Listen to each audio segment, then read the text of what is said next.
The Book of Exodus. Exodus chapter 1.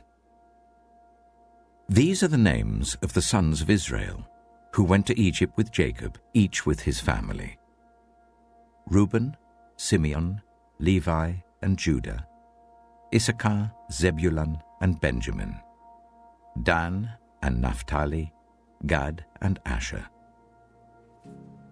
The descendants of Jacob numbered 70 in all. Joseph was already in Egypt. Now Joseph and all his brothers and all that generation died. But the Israelites were exceedingly fruitful.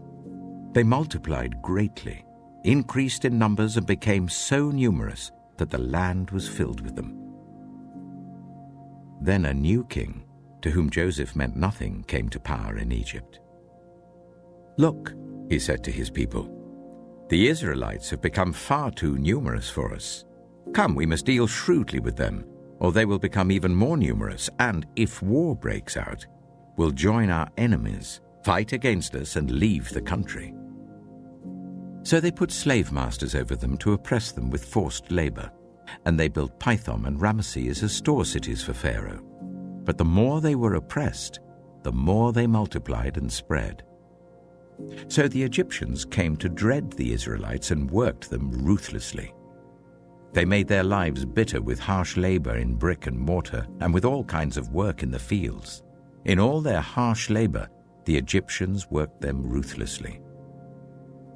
The king of Egypt said to the Hebrew midwives, whose names were Shiphrah and Puah, "When you are helping the Hebrew women during childbirth on the delivery stool, if you see that the baby is a boy, kill him.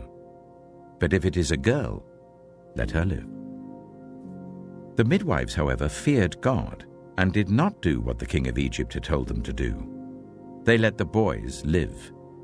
Then the king of Egypt summoned the midwives and asked them, "Why have you done this? Why have you let the boys live?" The midwives answered Pharaoh, "Hebrew women are not like Egyptian women. They are vigorous and give birth before the midwives arrive." So God was kind to the midwives, and the people increased and became even more numerous. And because the midwives feared God, he gave them families of their own. Then Pharaoh gave this order to all his people: "Every Hebrew boy that is born you must throw into the Nile, but let every girl live." Exodus chapter 2. Now a man of the tribe of Levi married a Levi woman, and she became pregnant and gave birth to a son. When she saw that he was a fine child, she hid him for 3 months. But when she could hide him no longer, she got a papyrus basket for him and coated it with tar and pitch. Then she placed the child in it and put it among the reeds along the bank of the Nile. His sister stood at a distance to see what would happen to him. Then Pharaoh's daughter went down to the Nile to bathe, and her attendants were walking along the riverbank. She saw the basket among the reeds and sent her female slaves to get it. She opened it and saw the baby. He was crying, and she felt sorry for him. "This is one of the Hebrew babies," she said. Then his sister asked Pharaoh's daughter, "Shall I go and get one of the Hebrew women to nurse the baby for you?" "Yes, go," she answered. So the girl went and got the baby's mother. Pharaoh's daughter said to her, "Take this baby and nurse him for me, and I will pay you." So the woman took the baby and nursed him. When the child grew older, she took him to Pharaoh's daughter, and he became her son. She named him Moses, saying, "I drew him out of the water." One day, after Moses had grown up, he went out to where his own people were and watched them at their hard labor. He saw an Egyptian beating a Hebrew, one of his own people. Looking this way and that and seeing no one, he killed the Egyptian and hid him in the sand. The next day he went out and saw 2 Hebrews fighting. He asked the one in the wrong, "Why are you hitting your fellow Hebrew?" The man said, Who made you ruler and judge over us? Are you thinking of killing me as you killed the Egyptian?" Then Moses was afraid and thought, "What I did must have become known." When Pharaoh heard of this, he tried to kill Moses. But Moses fled from Pharaoh and went to live in Midian, where he sat down by a well. Now a priest of Midian had 7 daughters, and they came to draw water and fill the troughs to water their father's flock. Some shepherds came along and drove them away, but Moses got up and came to their rescue and watered their flock. When the girls returned to Reuel, their father, he asked them, "Why have you returned so early today?" They answered, "An Egyptian rescued us from the shepherds. He even drew water for us and watered the flock." "And where is he?" Reuel asked his daughters. "Why did you leave him? Invite him to have something to eat." Moses agreed to stay with the man, who gave his daughter Zipporah to Moses in marriage. Zipporah gave birth to a son, and Moses named him Gershom, saying, "I have become a foreigner in a foreign land." During that long period, the king of Egypt died. The Israelites groaned in their slavery and cried out, and their cry for help because of their slavery went up to God. God heard their groaning, and he remembered his covenant with Abraham, with Isaac, and with Jacob. So God looked on the Israelites and was concerned about them. Exodus chapter 3. Now Moses was tending the flock of Jethro, his father-in-law, the priest of Midian. And he led the flock to the far side of the wilderness and came to Horeb, the mountain of God. There the angel of the Lord appeared to him in flames of fire from within a bush. Moses saw that though the bush was on fire, it did not burn up. So Moses thought, "I will go over and see this strange sight, why the bush does not burn up." When the Lord saw that he had gone over to look, God called to him from within the bush, "Moses, Moses." And Moses said, "Here I am." "Do not come any closer," God said. "Take off your sandals, for the place where you are standing is holy ground." Then he said, "I am the God of your father, the God of Abraham, the God of Isaac, and the God of Jacob." At this, Moses hid his face, because he was afraid to look at God. The Lord said, "I have indeed seen the misery of my people in Egypt. I have heard them crying out because of their slave drivers, and I am concerned about their suffering. So I have come down to rescue them from the hand of the Egyptians, and to bring them up out of that land into a good and spacious land, a land flowing with milk and honey, the home of the Canaanites, Hittites, Amorites, Perizzites, Hivites, and Jebusites.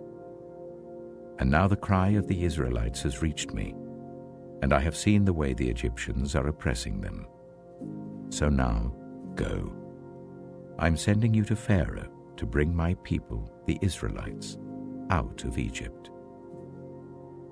But Moses said to God, "Who am I that I should go to Pharaoh and bring the Israelites out of Egypt?" And God said, "I will be with you, and this will be the sign to you that it is I who have sent you. When you have brought the people out of Egypt, you will worship God on this mountain."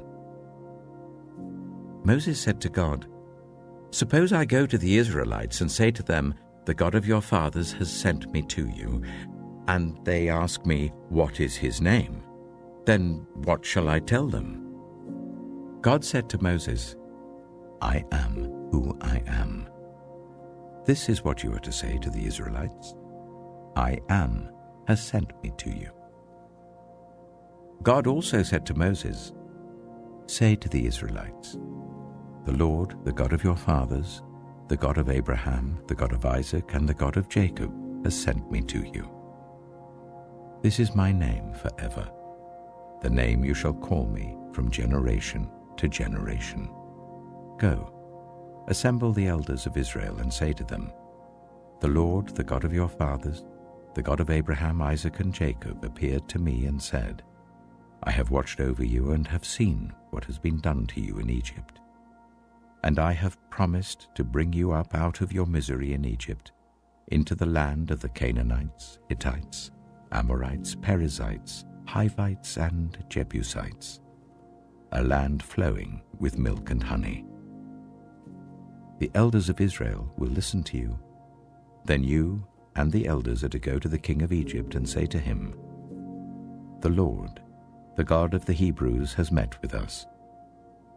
Let us take a 3-day journey into the wilderness to offer sacrifices to the Lord our God. But I know that the king of Egypt will not let you go, unless a mighty hand compels him. So I will stretch out my hand and strike the Egyptians with all the wonders that I will perform among them. After that, he will let you go. And I will make the Egyptians favorably disposed towards his people, so that when you leave, you will not go empty-handed. Every woman is to ask her neighbor and any woman living in her house for articles of silver and gold and for clothing, which you will put on your sons and daughters, and so you will plunder the Egyptians. Exodus chapter 4. Moses answered, What if they do not believe me or listen to me and say, The Lord did not appear to you? Then the Lord said to him, What is that in your hand? A staff, he replied. The Lord said, Throw it on the ground.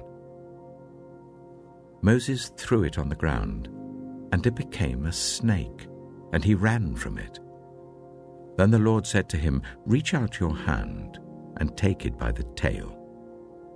So Moses reached out and took hold of the snake, and it turned back into a staff in his hand. This, said the Lord, is so that they may believe that the Lord, the God of their fathers, the God of Abraham, the God of Isaac, and the God of Jacob, has appeared to you. Then the Lord said, Put your hand inside your cloak. So Moses put his hand into his cloak, and when he took it out, the skin was leprous. It had become as white as snow. Now put it back into your cloak, he said. So Moses put his hand back into his cloak, and when he took it out, it was restored like the rest of his flesh. Then the Lord said, If they do not believe you, or pay attention to the first sign, they may believe the second. But if they do not believe these 2 signs or listen to you, take some water from the Nile and pour it on the dry ground. The water you take from the river will become blood on the ground. Moses said to the Lord, Pardon your servant, Lord. I have never been eloquent, neither in the past nor since you have spoken to your servant. I am slow of speech and tongue. The Lord said to him, Who gave human beings their mouths? Who makes them deaf or mute?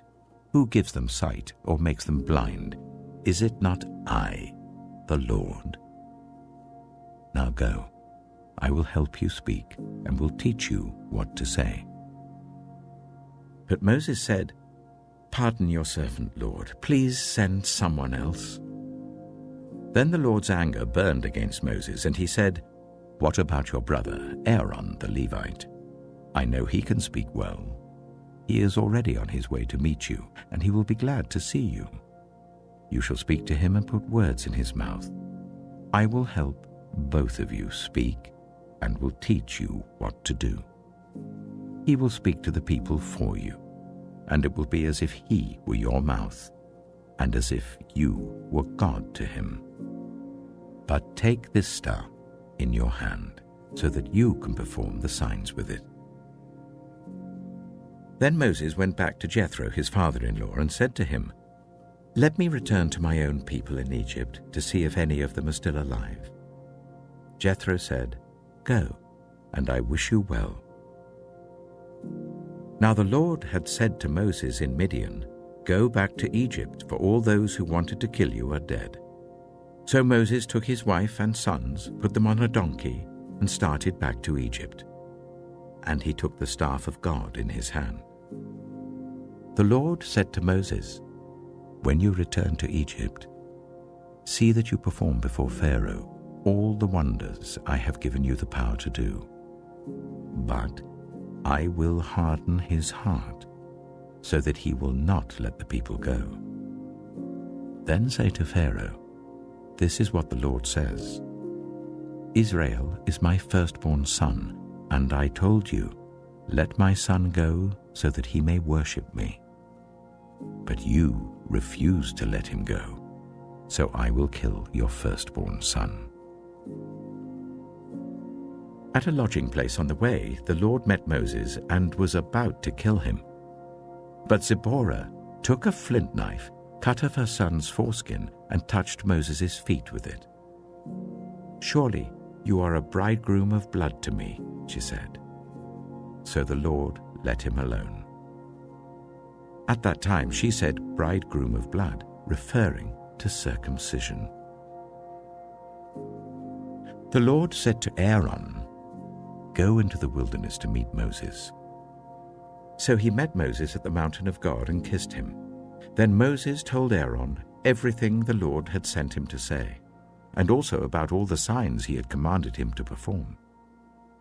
Moses and Aaron brought together all the elders of the Israelites, and Aaron told them everything the Lord had said to Moses.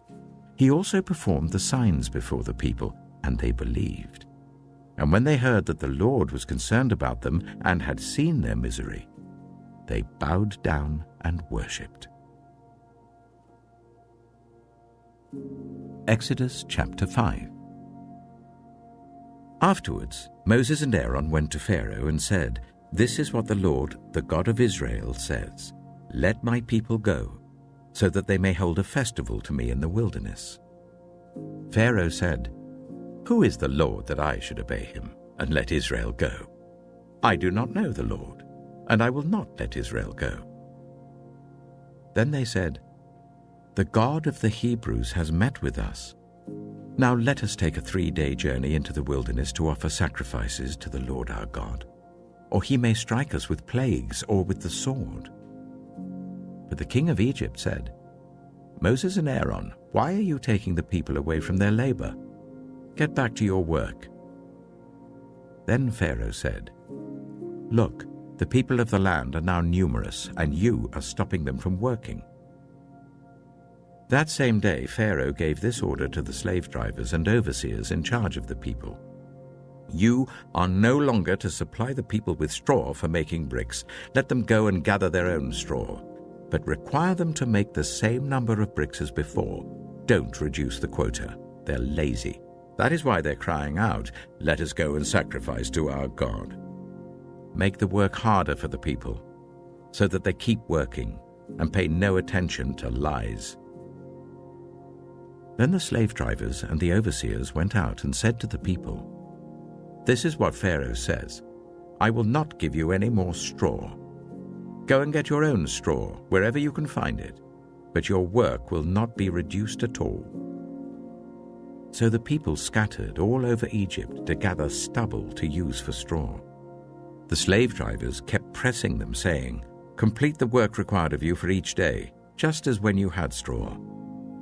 And Pharaoh's slave drivers beat the Israelite overseers they had appointed, demanding, "Why haven't you met your quota of bricks yesterday or today as before?" Then the Israelite overseers went and appealed to Pharaoh, "Why have you treated your servants this way? Your servants are given no straw, yet we are told, 'Make bricks.' Your servants are being beaten, but the fault is with your own people." Pharaoh said, "Lazy, that's what you are, lazy. That is why you keep saying, 'Let us go and sacrifice to the Lord.' Now get to work. You will not be given any straw, yet you must produce your full quota of bricks." The Israelite overseers realized they were in trouble when they were told, "You are not to reduce the number of bricks required of you for each day." When they left Pharaoh, they found Moses and Aaron waiting to meet them, and they said, May the Lord look on you and judge you. You have made us obnoxious to Pharaoh and his officials, and have put a sword in their hand to kill us." Moses returned to the Lord and said, "Why, Lord? Why have you brought trouble on this people? Is this why you sent me? Ever since I went to Pharaoh to speak in your name, he has brought trouble on this people, and you have not rescued your people at all." Exodus chapter 6. Then the Lord said to Moses, "Now you will see what I will do to Pharaoh. Because of my mighty hand, he will let them go. Because of my mighty hand, he will drive them out of his country." God also said to Moses, "I am the Lord. I appeared to Abraham, to Isaac, and to Jacob as God Almighty, but by my name, the Lord, I did not make myself known to them. I also established my covenant with them to give them the land of Canaan, where they resided as foreigners. Moreover, I have heard the groaning of the Israelites, whom the Egyptians are enslaving, and I have remembered my covenant. Therefore say to the Israelites, I am the Lord, and I will bring you out from under the yoke of the Egyptians. I will free you from being slaves to them. I will redeem you with an outstretched arm and with mighty acts of judgment. I will take you as my own people, and I will be your God. Then you will know that I am the Lord your God, who has brought you out from under the yoke of the Egyptians, and I will bring you to the land I swore with uplifted hand to give to Abraham, to Isaac, and to Jacob. I will give it to you as a possession. I am the Lord." Moses reported this to the Israelites, but they did not listen to him because of their discouragement and harsh labor. Then the Lord said to Moses, "Go, tell Pharaoh, king of Egypt, to let the Israelites go out of his country." But Moses said to the Lord, "If the Israelites will not listen to me, why would Pharaoh listen to me, since I speak with faltering lips?" Now the Lord spoke to Moses and Aaron about the Israelites and Pharaoh, king of Egypt, and he commanded them to bring the Israelites out of Egypt. These were the heads of their families. The sons of Reuben, the firstborn of Israel, were Hanok and Palu, Hezron and Carmi. These were the clans of Reuben. The sons of Simeon were Jemuel, Jamin, Ohad, Jachin, Zohar, and Sheul, the son of a Canaanite woman. These were the clans of Simeon. These were the names of the sons of Levi according to their records: Gershon, Kohath, and Merari. Levi lived 137 years. The sons of Gershon by clans were Libni and Shimei. The sons of Kohath were Amram, Ishah, Hebron, and Uzziel. Kohath lived 133 years. The sons of Merari were Mahli and Mushi. These were the clans of Levi according to their records. Amram married his father's sister, Jochebed, who bore him Aaron and Moses. Amram lived 137 years. The sons of Izhar were Korah, Nepheg, and Zikri. The sons of Uzziel were Mishael, Elzaphan, and Sithri. Aaron married Elisheba, daughter of Amminadab and sister of Nahshon, and she bore him Nadab and Abihu, Eleazar and Ithamar. The sons of Korah were Asa, Elkanah, and Abiasaph. These were the Koharite clans. Eleazar, son of Aaron, married one of the daughters of Putiel, and she bore him Phinehas. These were the heads of the Levite families, clan by clan. It was this Aaron and Moses to whom the Lord had said, "Bring the Israelites out of Egypt by their divisions." They were the ones who spoke to Pharaoh, king of Egypt, about bringing the Israelites out of Egypt, this same Moses and Aaron. Now when the Lord spoke to Moses in Egypt, he said to him, I am the Lord. Tell Pharaoh, king of Egypt, everything I tell you." But Moses said to the Lord, "Since I speak with faltering lips, why would Pharaoh listen to me?" Exodus chapter 7. Then the Lord said to Moses, "See, I have made you like God to Pharaoh, and your brother Aaron will be your prophet. You are to say everything I command you, and your brother Aaron is to tell Pharaoh to let the Israelites go out of his country. But I will harden Pharaoh's heart, and though I multiply my signs and wonders in Egypt, he will not listen to you. Then I will lay my hand on Egypt, and with mighty acts of judgment I will bring out my divisions, my people, the Israelites, and the Egyptians will know that I am the Lord, when I stretch out my hand against Egypt and bring the Israelites out of it." Moses and Aaron did just as the Lord commanded them. Moses was 80 years old, and Aaron 83 when they spoke to Pharaoh. The Lord said to Moses and Aaron, "When Pharaoh says to you, 'Perform a miracle,' then say to Aaron, 'Take your staff and throw it down before Pharaoh, and it will become a snake.'" So Moses and Aaron went to Pharaoh and did just as the Lord commanded. Aaron threw his staff down in front of Pharaoh and his officials, and it became a snake. Pharaoh then summoned the wise men and sorcerers, and the Egyptian magicians also did the same things by their secret arts. Each one threw down his staff, and it became a snake. But Aaron's staff swallowed up their staffs. Yet Pharaoh's heart became hard, and he would not listen to them, just as the Lord had said. Then the Lord said to Moses, "Pharaoh's heart is unyielding. He refuses to let the people go. Go to Pharaoh in the morning as he goes out to the river. Confront him on the bank of the Nile, and take in your hand the staff that was changed into a snake.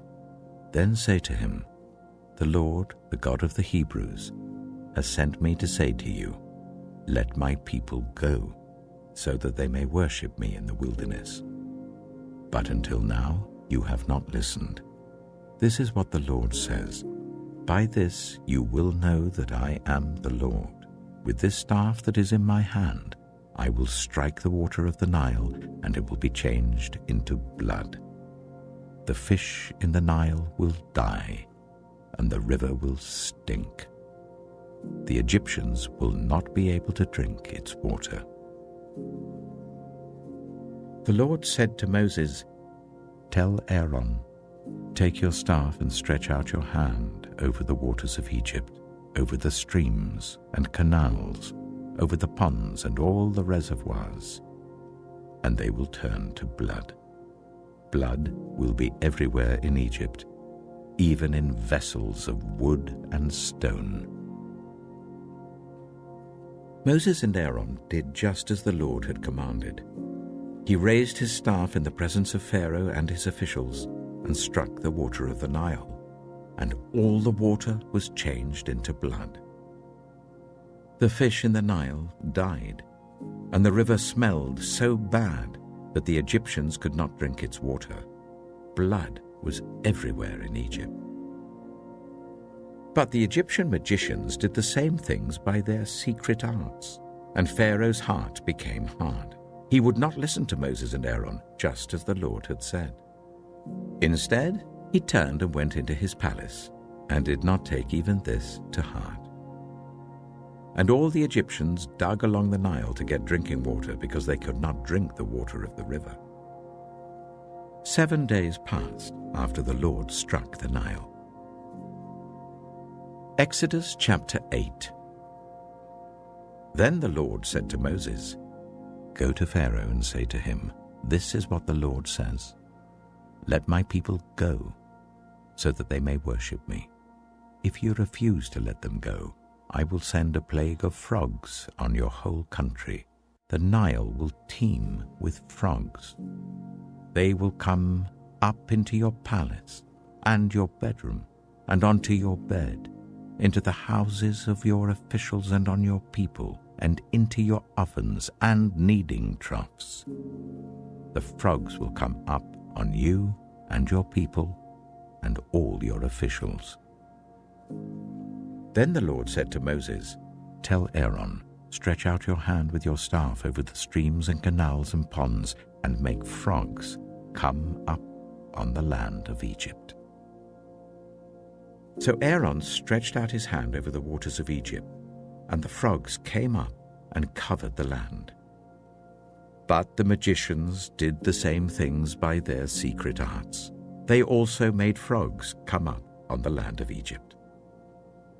Pharaoh summoned Moses and Aaron and said, "Pray to the Lord to take the frogs away from me and my people, and I will let your people go to offer sacrifices to the Lord." Moses said to Pharaoh, "I leave to you the honor of setting the time for me to pray for you and your officials and your people, that you and your houses may be rid of the frogs, except for those that remain in the Nile." "Tomorrow," Pharaoh said. Moses replied, "It will be as you say, so that you may know there is no one like the Lord our God. The frogs will leave you and your houses, your officials and your people. They will remain only in the Nile." After Moses and Aaron left Pharaoh, Moses cried out to the Lord about the frogs he had brought on Pharaoh, and the Lord did what Moses asked. The frogs died in the houses, in the courtyards, and in the fields. They were piled into heaps, and the land reeked of them. But when Pharaoh saw that there was relief, he hardened his heart and would not listen to Moses and Aaron, just as the Lord had said. Then the Lord said to Moses, "Tell Aaron, stretch out your staff and strike the dust of the ground, and throughout the land of Egypt the dust will become gnats." They did this, and when Aaron stretched out his hand with the staff and struck the dust of the ground, gnats came on people and animals. All the dust throughout the land of Egypt became gnats. But when the magicians tried to produce gnats by their secret arts, they could not. Since the gnats were on people and animals everywhere, the magicians said to Pharaoh, "This is the finger of God." But Pharaoh's heart was hard, and he would not listen, just as the Lord had said.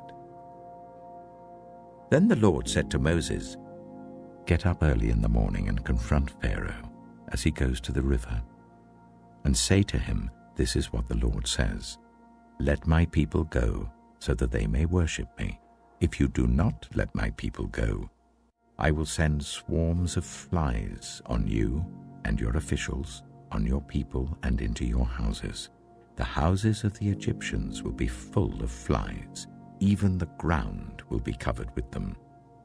But on that day, I will deal differently with the land of Goshen, where my people live. No swarms of flies will be there, so that you will know that I, the Lord, am in this land. I will make a distinction between my people and your people. This sign will occur tomorrow." And the Lord did this. Dense swarms of flies poured into Pharaoh's palace and into the houses of his officials. Throughout Egypt, the land was ruined by the flies. Then Pharaoh summoned Moses and Aaron and said, "Go, sacrifice to your God here in the land." But Moses said, "That would not be right. The sacrifices we offer the Lord our God would be detestable to the Egyptians. And if we offer sacrifices that are detestable in their eyes, will they not stone us? We must take a 3-day journey into the wilderness to offer sacrifices to the Lord our God, as he commands us." Pharaoh said, "I will let you go to offer sacrifices to the Lord your God in the wilderness, but you must not go very far. Now pray for me." Moses answered, "As soon as I leave you, I will pray to the Lord, and tomorrow the flies will leave Pharaoh and his officials and his people. Only let Pharaoh be sure that he does not act deceitfully again by not letting the people go to offer sacrifices to the Lord." Then Moses left Pharaoh and prayed to the Lord. And the Lord did what Moses asked. The flies left Pharaoh and his officials and his people. Not a fly remained. But this time also Pharaoh hardened his heart and would not let the people go. Exodus chapter 9. Then the Lord said to Moses, "Go to Pharaoh and say to him, 'This is what the Lord, the God of the Hebrews, says. Let my people go, so that they may worship me. If you refuse to let them go and continue to hold them back, the hand of the Lord will bring a terrible plague on your livestock in the field, on your horses, donkeys, and camels, and on your cattle, sheep, and goats.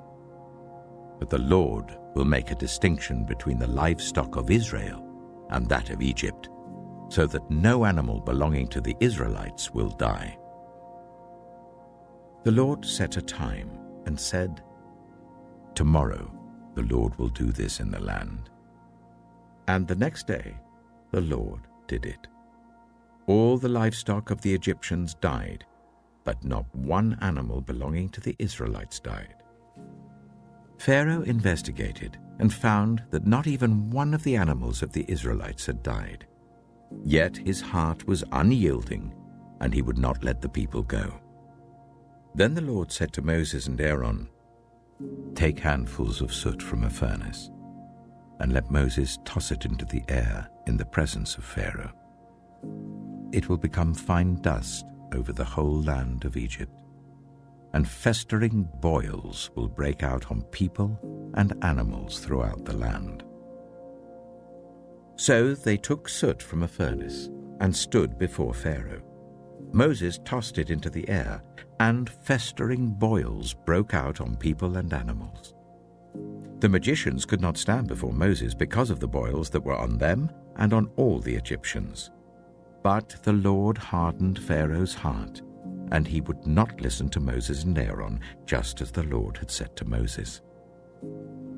Then the Lord said to Moses, "Get up early in the morning, confront Pharaoh, and say to him, 'This is what the Lord, the God of the Hebrews, says. Let my people go, so that they may worship me. For this time I will send the full force of my plagues against you and against your officials and your people, so you may know that there is no one like me in all the earth. For by now I could have stretched out my hand and struck you and your people with a plague that would have wiped you off the earth. But I have raised you up for this very purpose, that I might show you my power, and that my name might be proclaimed in all the earth. You still set yourself against my people and will not let them go.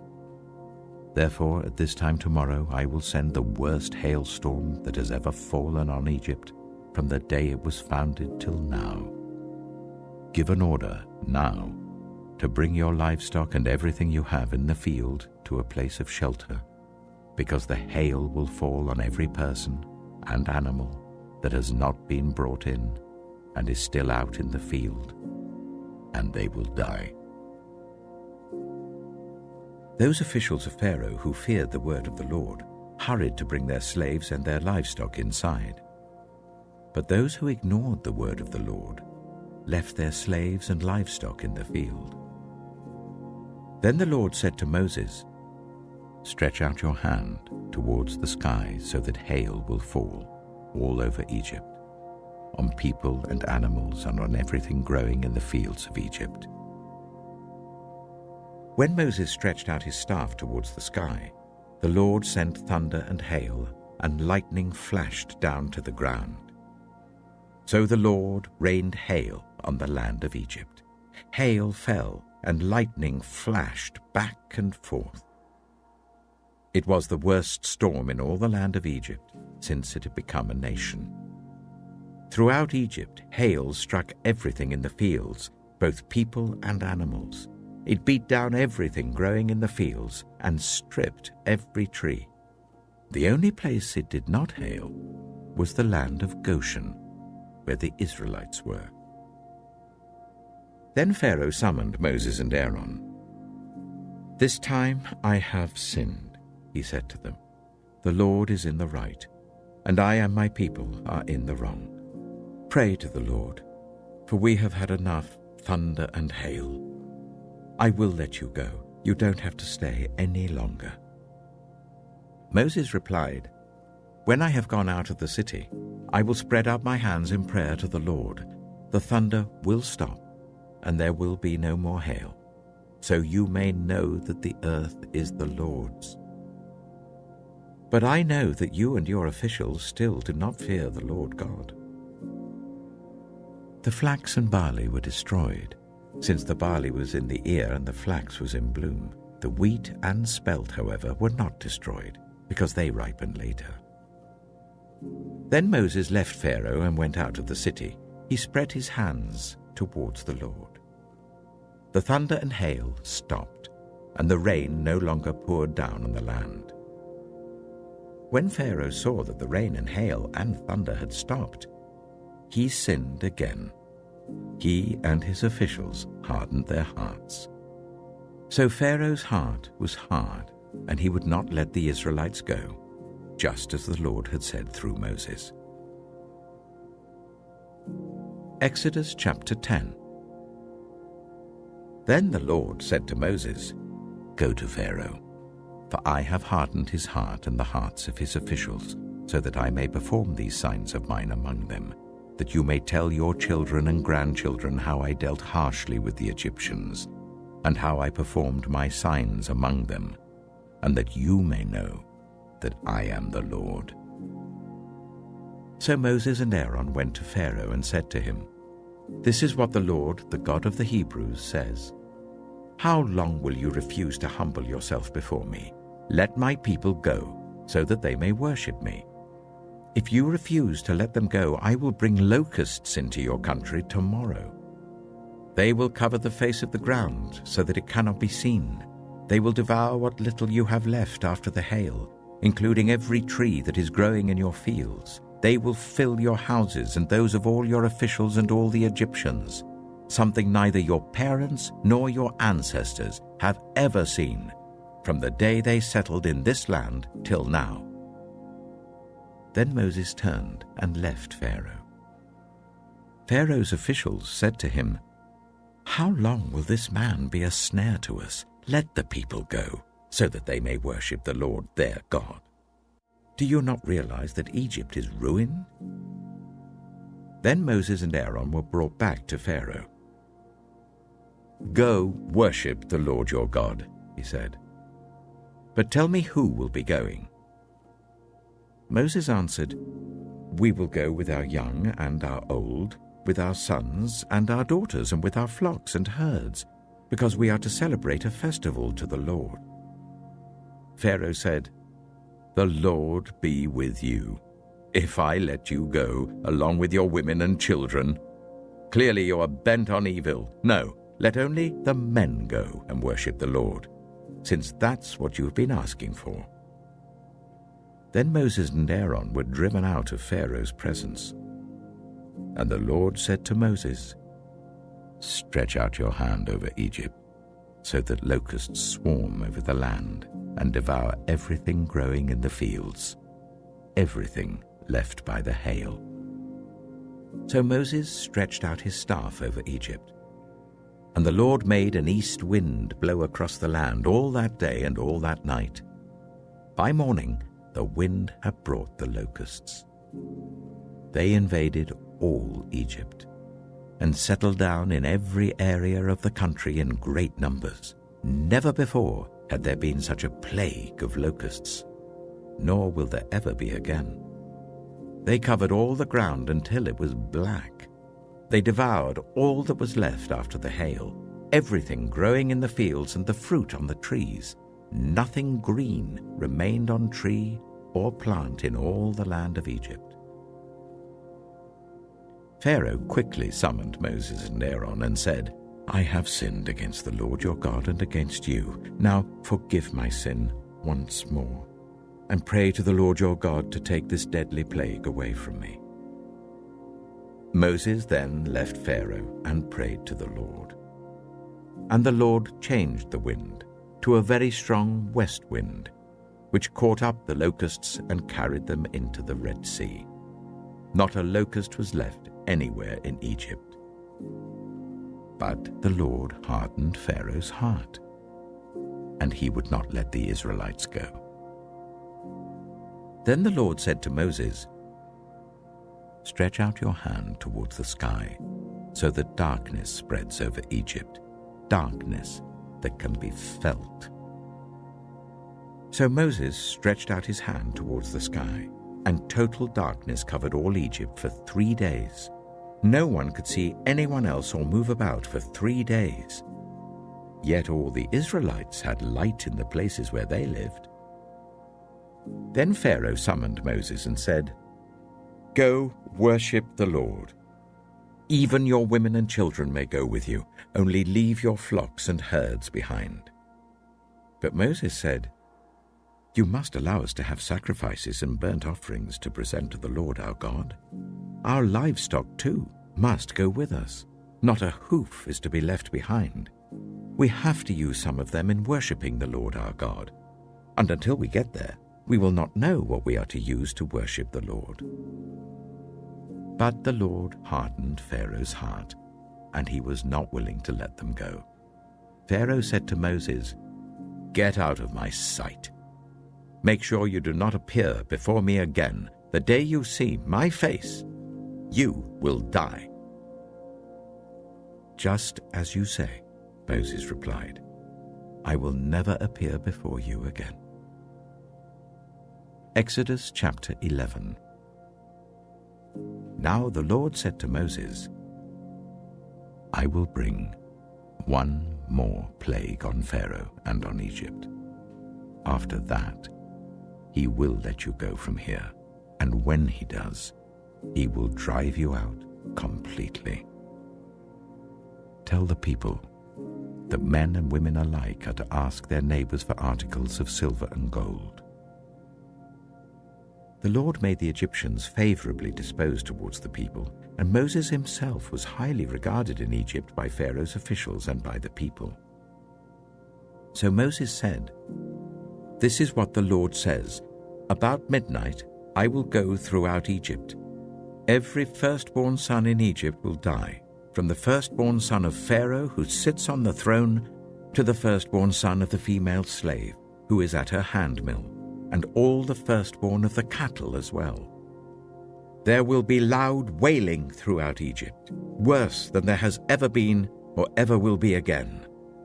But among the Israelites, not a dog will bark at any person or animal. Then you will know that the Lord makes a distinction between Egypt and Israel. All these officials of yours will come to me, bowing down before me and saying, 'Go, you and all the people who follow you.'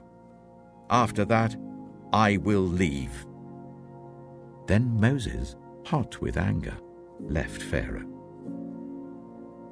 The Lord had said to Moses, "Pharaoh will refuse to listen to you, so that my wonders may be multiplied in Egypt." Moses and Aaron performed all these wonders before Pharaoh, but the Lord hardened Pharaoh's heart, and he would not let the Israelites go out of his country. Exodus chapter 12. The Lord said to Moses and Aaron in Egypt, "This month is to be for you the first month of your year. Tell the whole community of Israel that on the 10th day of this month, each man is to take a lamb for his family, one for each household. If any household is too small for a whole lamb, they must share one with their nearest neighbor, having taken into account the number of people there are. You are to determine the amount of lamb needed in accordance with what each person will eat. The animals you choose must be year-old males, without defect, and you may take them from the sheep or the goats. Take care of them until the 14th day of the month, when all the members of the community of Israel must slaughter them at twilight. Then they are to take some of the blood and put it on the sides and tops of the door frames of the houses where they eat the lambs. That same night, They are to eat the meat roasted over the fire, along with bitter herbs and bread made without yeast. Do not eat the meat raw or boiled in water, but roasted over a fire, with the head, legs, and internal organs. Do not leave any of it till morning. If some is left till morning, you must burn it. This is how you are to eat it, with your cloak tucked into your belt, your sandals on your feet, and your staff in your hand. Eat it in haste. It is the Lord's Passover. On that same night, I will pass through Egypt and strike down every firstborn of both people and animals, and I will bring judgment on all the gods of Egypt. I am the Lord. The blood will be a sign for you on the houses where you are, and when I see the blood, I will pass over you. No destructive plague will touch you when I strike Egypt. This is a day you are to commemorate. For the generations to come you shall celebrate it as a festival to the Lord, a lasting ordinance. For 7 days you are to eat bread made without yeast. On the first day remove the yeast from your houses, for whoever eats anything with yeast in it from the first day until the 7th must be cut off from Israel.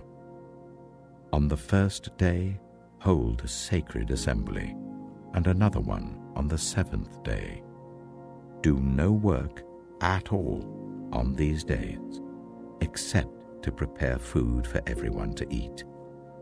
That is all you may do. Celebrate the festival of unleavened bread, because it was on this very day that I brought your divisions out of Egypt. Celebrate this day as a lasting ordinance for the generations to come. In the first month, you are to eat bread made without yeast, from the evening of the 14th day until the evening of the 21st day. For 7 days, no yeast is to be found in your houses, and anyone, whether foreigner or native born, who eats anything with yeast in it must be cut off from the community of Israel.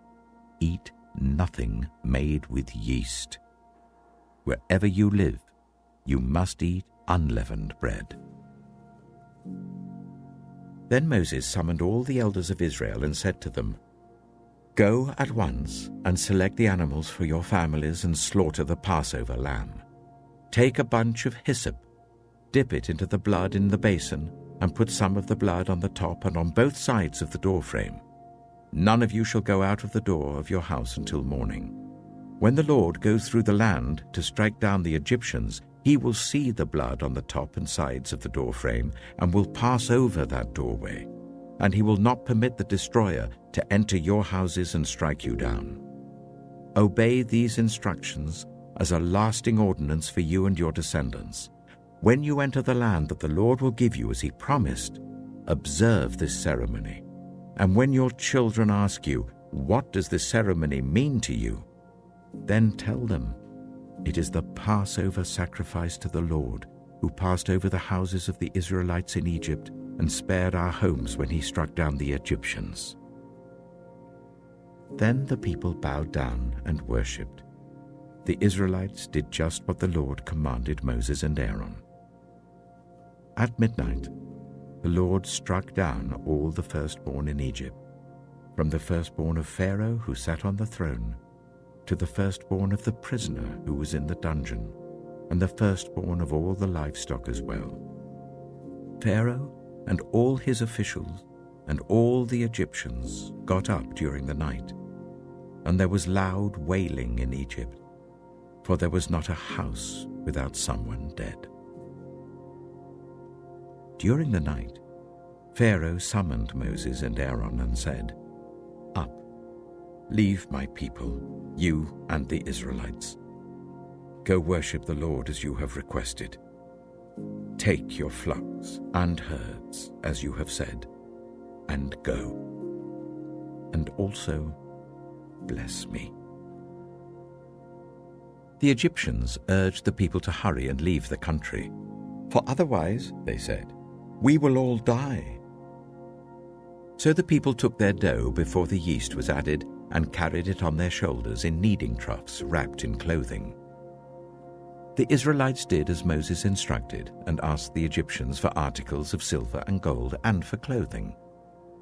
The Lord had made the Egyptians favorably disposed towards the people, and they gave them what they asked for. So they plundered the Egyptians. The Israelites journeyed from Ramesses to Succoth. There were about 600,000 men on foot, besides women and children. Many other people went up with them, and also large droves of livestock, both flocks and herds. With the dough the Israelites had brought from Egypt, they baked loaves of unleavened bread. The dough was without yeast because they had been driven out of Egypt and did not have time to prepare food for themselves. Now the length of time the Israelite people lived in Egypt was 430 years. At the end of 430 years, to the very day, all the Lord's divisions left Egypt. Because the Lord kept vigil that night to bring them out of Egypt, on this night all the Israelites are to keep vigil to honor the Lord for the generations to come. The Lord said to Moses and Aaron, "These are the regulations for the Passover meal. No foreigner may eat it. Any slave you have bought may eat it after you have circumcised him, but a temporary resident or a hired worker may not eat it.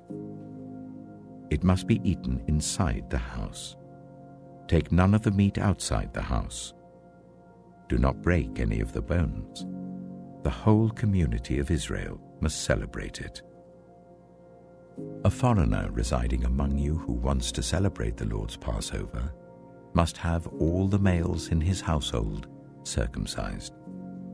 Then he may take part, like one born in the land. No uncircumcised male may eat it. The same law applies both to the native-born and to the foreigner residing among you." All the Israelites did just what the Lord had commanded Moses and Aaron, and on that very day the Lord brought the Israelites out of Egypt by their divisions. Exodus chapter 13. The Lord said to Moses, "Consecrate to me every firstborn male. The first offspring of every womb among the Israelites belongs to me, whether human or animal." Then Moses said to the people, "Commemorate this day, the day you came out of Egypt, out of the land of slavery, because the Lord brought you out of it with a mighty hand. Eat nothing containing yeast. Today, in the month of Aviv, you are leaving. When the Lord brings you into the land of the Canaanites, Hittites, Amorites, Hivites, and Jebusites, the land he swore to your ancestors to give you, a land flowing with milk and honey, you are to observe this ceremony in this month. For 7 days eat bread made without yeast, and on the 7th day hold a festival to the Lord. Eat unleavened bread during those 7 days. Nothing with yeast in it is to be seen among you, nor shall any yeast be seen anywhere within your borders. On that day tell your son, I do this because of what the Lord did for me when I came out of Egypt. This observance will be for you like a sign on your hand and a reminder on your forehead that this law of the Lord is to be on your lips. For the Lord brought you out of Egypt with his mighty hand. You must keep this ordinance at the appointed time, year after year. After the Lord brings you into the land of the Canaanites and gives it to you, as he promised on oath to you and your ancestors, you are to give over to the Lord the first offspring of every womb. All the firstborn males of your livestock belong to the Lord. Redeem with a lamb every firstborn donkey. But if you do not redeem it, break its neck. Redeem every firstborn among your sons. In the days to come, when your son asks you, what does this mean? Say to him, with a mighty hand the Lord brought us out of Egypt, out of the land of slavery. When Pharaoh stubbornly refused to let us go, the Lord killed the firstborn of both people and animals in Egypt.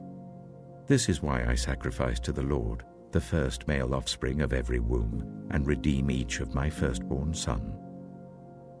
And it will be like a sign on your hand, and a symbol on your forehead, that the Lord brought us out of Egypt with his mighty hand."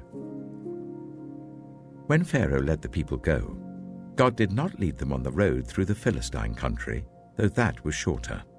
For God said, if they face war, they might change their minds and return to Egypt. So God led the people around by the desert road towards the Red Sea. The Israelites went up out of Egypt ready for battle. Moses took the bones of Joseph with him, because Joseph had made the Israelites swear an oath. He had said, "God will surely come to your aid, and then you must carry my bones up with you from this place." After leaving Succoth, they camped at Etham on the edge of the desert. By day the Lord went ahead of them in a pillar of cloud to guide them on their way, and by night in a pillar of fire to give them light, so that they could travel by day or night. Neither the pillar of cloud by day nor the pillar of fire by night left its place in front of the people. Exodus chapter 14. Then the Lord said to Moses, "Tell the Israelites to turn back and camp near Pi-hahiroth, between Migdol and the sea. They are to camp by the sea, directly opposite Baal-zephon. Pharaoh will think the Israelites are wandering around the land in confusion, hemmed in by the desert. And I will harden Pharaoh's heart, and he will pursue them. But I will gain glory for myself through Pharaoh and all his army, and the Egyptians will know that I am the Lord." So the Israelites did this. When the king of Egypt was told that the people had fled, Pharaoh and his officials changed their minds about them and said, "What have we done? We have let the Israelites go and have lost their services." So he had his chariot made ready and took his army with them. He took 600 of the best chariots, along with all the other chariots of Egypt, with officers over all of them. The Lord hardened the heart of Pharaoh, king of Egypt, so that he pursued the Israelites who were marching out boldly. The Egyptians, all Pharaoh's horses and chariots, horsemen and troops, pursued the Israelites and overtook them as they camped by the sea near Pi-hahiroth, opposite Baal-zephon. As Pharaoh approached, the Israelites looked up, and there were the Egyptians marching after them. They were terrified and cried out to the Lord. They said to Moses, "Was it because there were no graves in Egypt that you brought us to the desert to die? What have you done to us by bringing us out of Egypt? Didn't we say to you in Egypt, 'Leave us alone, let us serve the Egyptians'? It would have been better for us to serve the Egyptians than to die in the desert." Moses answered the people, "Do not be afraid. Stand firm, and you will see the deliverance the Lord will bring you today. The Egyptians you see today, you will never see again. The Lord will fight for you. You need only to be still." Then the Lord said to Moses, "Why are you crying out to me? Tell the Israelites to move on. Raise your staff and stretch out your hand over the sea to divide the water, so that the Israelites can go through the sea on dry ground. I will harden the hearts of the Egyptians, so that they will go in after them. And I will gain glory through Pharaoh and all his army, through his chariots and his horsemen. The Egyptians will know that I am the Lord, when I gain glory through Pharaoh, his chariots, and his horsemen." Then the angel of God, who had been traveling in front of Israel's army, withdrew and went behind them.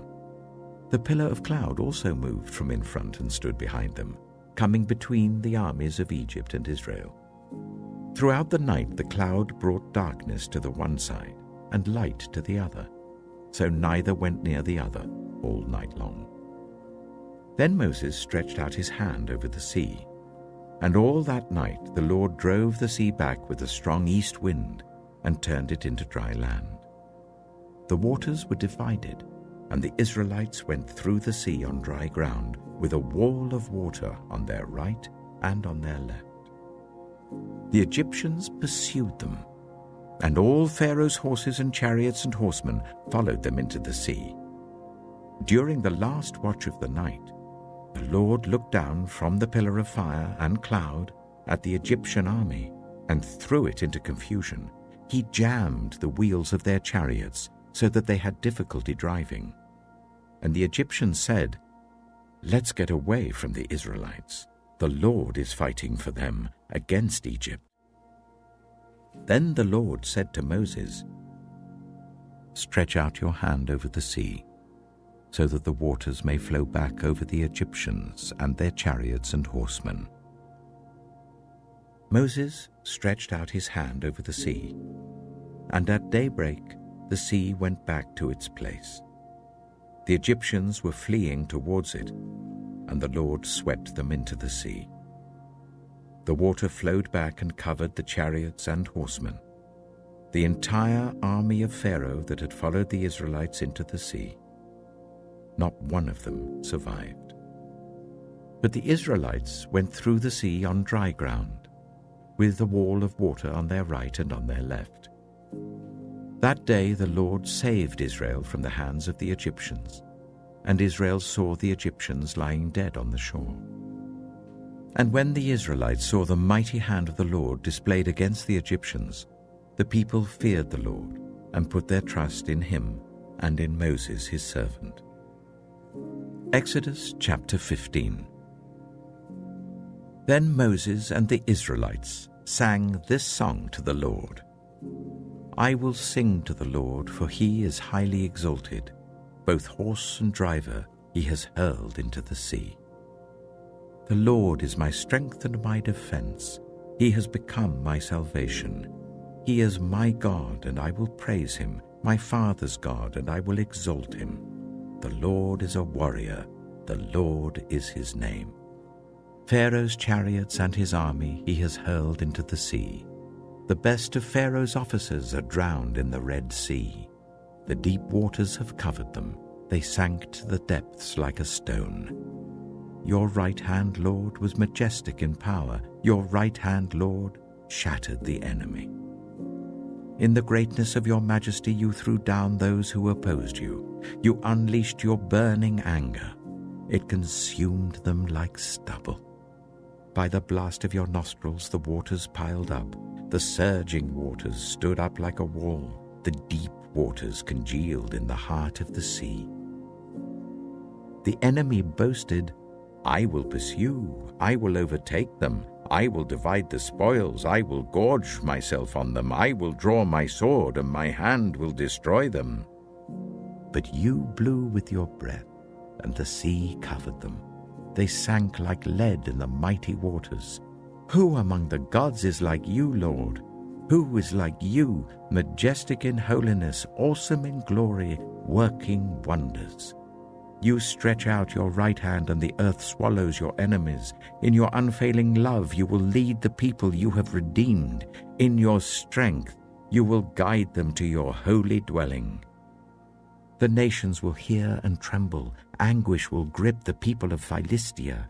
The chiefs of Edom will be terrified. The leaders of Moab will be seized with trembling. The people of Canaan will melt away. Terror and dread will fall on them. By the power of your arm, they will be as still as a stone, until your people pass by, Lord, until the people you bought pass by.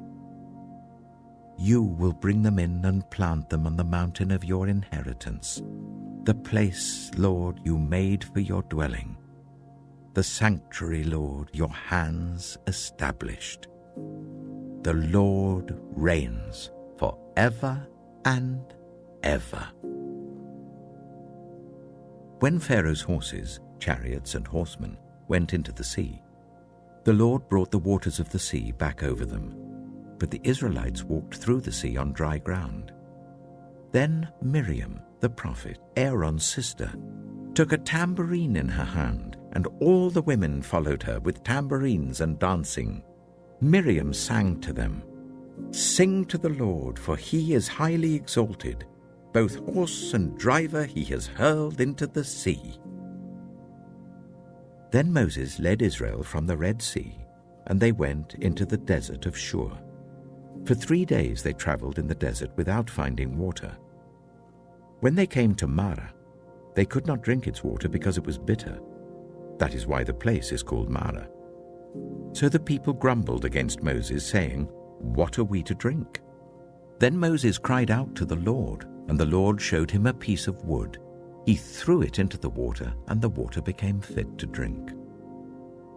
There the Lord issued a ruling and instruction for them and put them to the test. He said, "If you listen carefully to the Lord your God and do what is right in his eyes, if you pay attention to his commands and keep all his decrees, I will not bring on you any of the diseases I brought on the Egyptians, for I am the Lord who heals you." Then they came to Elim, where there were 12 springs and 70 palm trees, and they camped there near the water. Exodus chapter 16. The whole Israelite community set out from Elim and came to the desert of Sin, which is between Elim and Sinai, on the 15th day of the 2nd month after they had come out of Egypt. In the desert, the whole community grumbled against Moses and Aaron. The Israelites said to them, "If only we had died by the Lord's hand in Egypt. There we sat round pots of meat and ate all the food we wanted. But you have brought us out into this desert to starve this entire assembly to death." Then the Lord said to Moses, "I will rain down bread from heaven for you. The people are to go out each day and gather enough for that day. In this way I will test them and see whether they will follow my instructions. On the 6th day they are to prepare what they bring in, and that is to be twice as much as they gather on the other days." So Moses and Aaron said to all the Israelites, "In the evening you will know that it was the Lord who brought you out of Egypt, and in the morning you will see the glory of the Lord, because he has heard your grumbling against him. Who are we that you should grumble against us?" Moses also said, "You will know that it was the Lord when he gives you meat to eat in the evening and all the bread you want in the morning, because he has heard your grumbling against him. Who are we? You are not grumbling against us, but against the Lord." Then Moses told Aaron, "Say to the entire Israelite community, 'Come before the Lord, for he has heard your grumbling.'" While Aaron was speaking to the whole Israelite community, they looked towards the desert, and there was the glory of the Lord appearing in the cloud. The Lord said to Moses, "I have heard the grumbling of the Israelites. Tell them, at twilight you will eat meat, and in the morning you will be filled with bread. Then you will know that I am the Lord your God." That evening quail came and covered the camp, and in the morning there was a layer of dew around the camp. When the dew was gone, thin flakes like frost on the ground appeared on the desert floor. When the Israelites saw it, they said to each other, "What is it?" For they did not know what it was. Moses said to them, "It is the bread the Lord has given you to eat. This is what the Lord has commanded. Everyone is to gather as much as they need. Take an omer for each person you have in your tent." The Israelites did as they were told. Some gathered much, some little. And when they measured it by the omer, the one who gathered much did not have too much, and the one who gathered little did not have too little. Everyone had gathered just as much as they needed. Then Moses said to them, "No one is to keep any of it until morning." However, some of them paid no attention to Moses. They kept part of it until morning, but it was full of maggots and began to smell. So Moses was angry with them. Each morning, everyone gathered as much as they needed, and when the sun grew hot, it melted away. On the 6th day, they gathered twice as much, 2 omers for each person. And the leaders of the community came and reported this to Moses. He said to them, This is what the Lord commanded. Tomorrow is to be a day of Sabbath rest, a holy Sabbath to the Lord. So bake what you want to bake and boil what you want to boil. Save whatever is left and keep it until morning." So they saved it until morning as Moses commanded, and it did not stink or get maggots in it. "Eat it today," Moses said, "because today is a Sabbath to the Lord. You will not find any of it on the ground today. 6 days you are to gather it, but on the 7th day, the Sabbath, there will not be any." Nevertheless, some of the people went out on the 7th day to gather it, but they found none. Then the Lord said to Moses, "How long will you refuse to keep my commands and my instructions? Bear in mind that the Lord has given you the Sabbath. That is why on the 6th day he gives you bread for 2 days. Everyone is to stay where they are on the 7th day. No one is to go out." So the people rested on the 7th day. The people of Israel called the bread manna. It was white like coriander seed and tasted like wafers made with honey. Moses said, "This is what the Lord has commanded.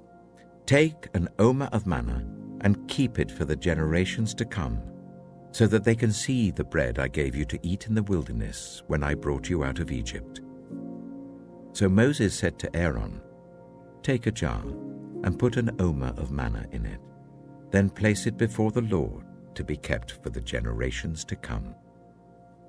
As the Lord commanded Moses, Aaron put the manna with the tablets of the covenant law that it might be preserved. The Israelites ate manna for 40 years, until they came to a land that was settled. They ate manna until they reached the border of Canaan. An omer is 1/10 of an ephah. Exodus chapter 17. The whole Israelite community set out from the desert of Sin, traveling from place to place as the Lord commanded.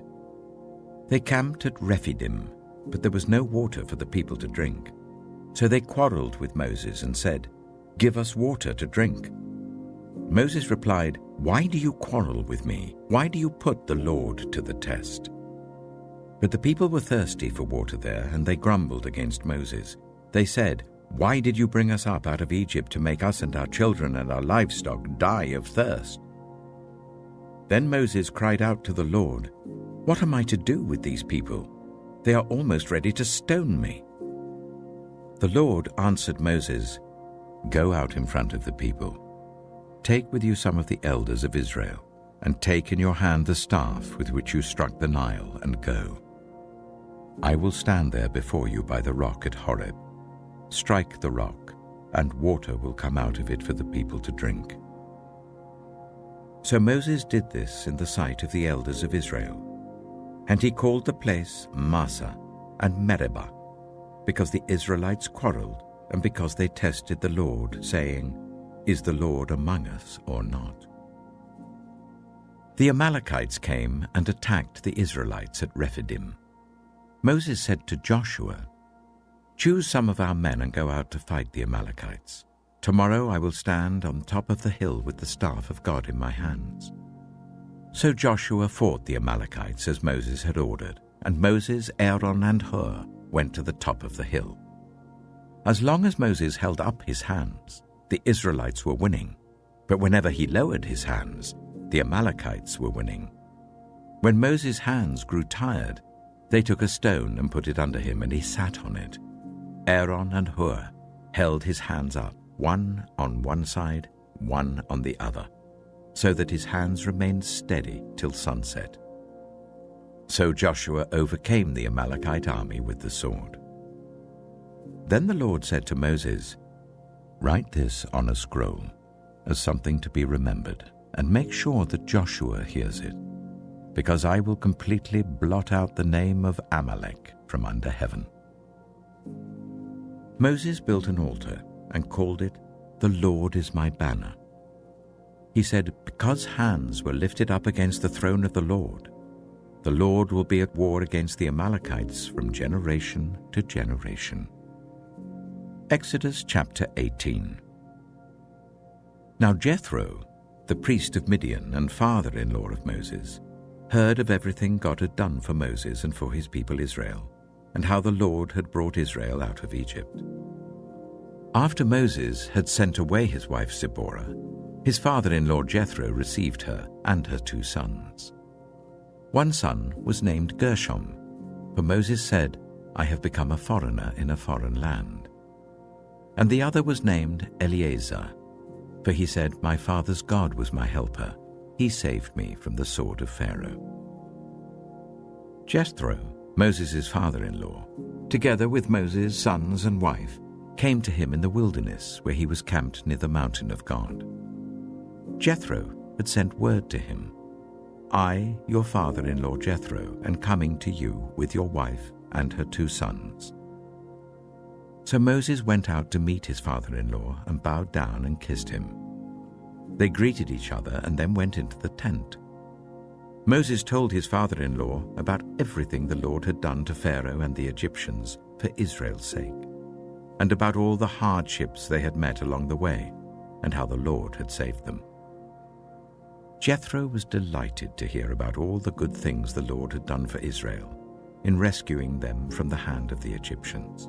He said, "Praise be to the Lord, who rescued you from the hand of the Egyptians and of Pharaoh, and who rescued the people from the hand of the Egyptians.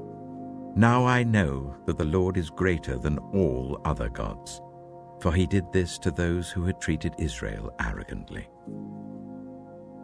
Then Jethro, Moses' father-in-law, brought a burnt offering and other sacrifices to God. And Aaron came with all the elders of Israel to eat a meal with Moses' father-in-law in the presence of God. The next day, Moses took his seat to serve as judge for the people, and they stood round him from morning till evening. When his father-in-law saw all that Moses was doing for the people, he said, "What is this you are doing for the people? Why do you alone sit as judge, while all these people stand round you from morning till evening?" Moses answered him, "Because the people come to me to seek God's will.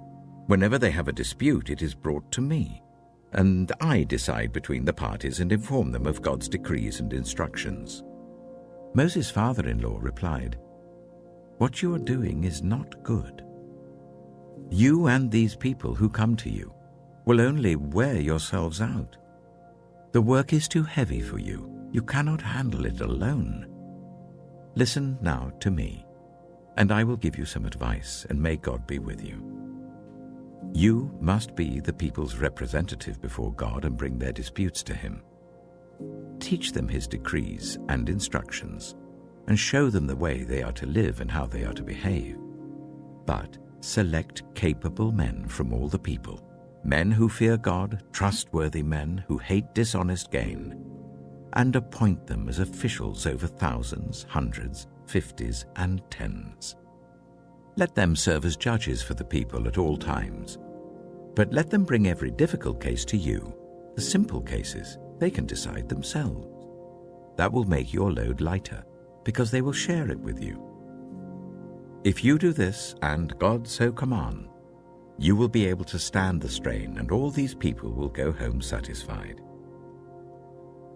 Moses listened to his father-in-law and did everything he said.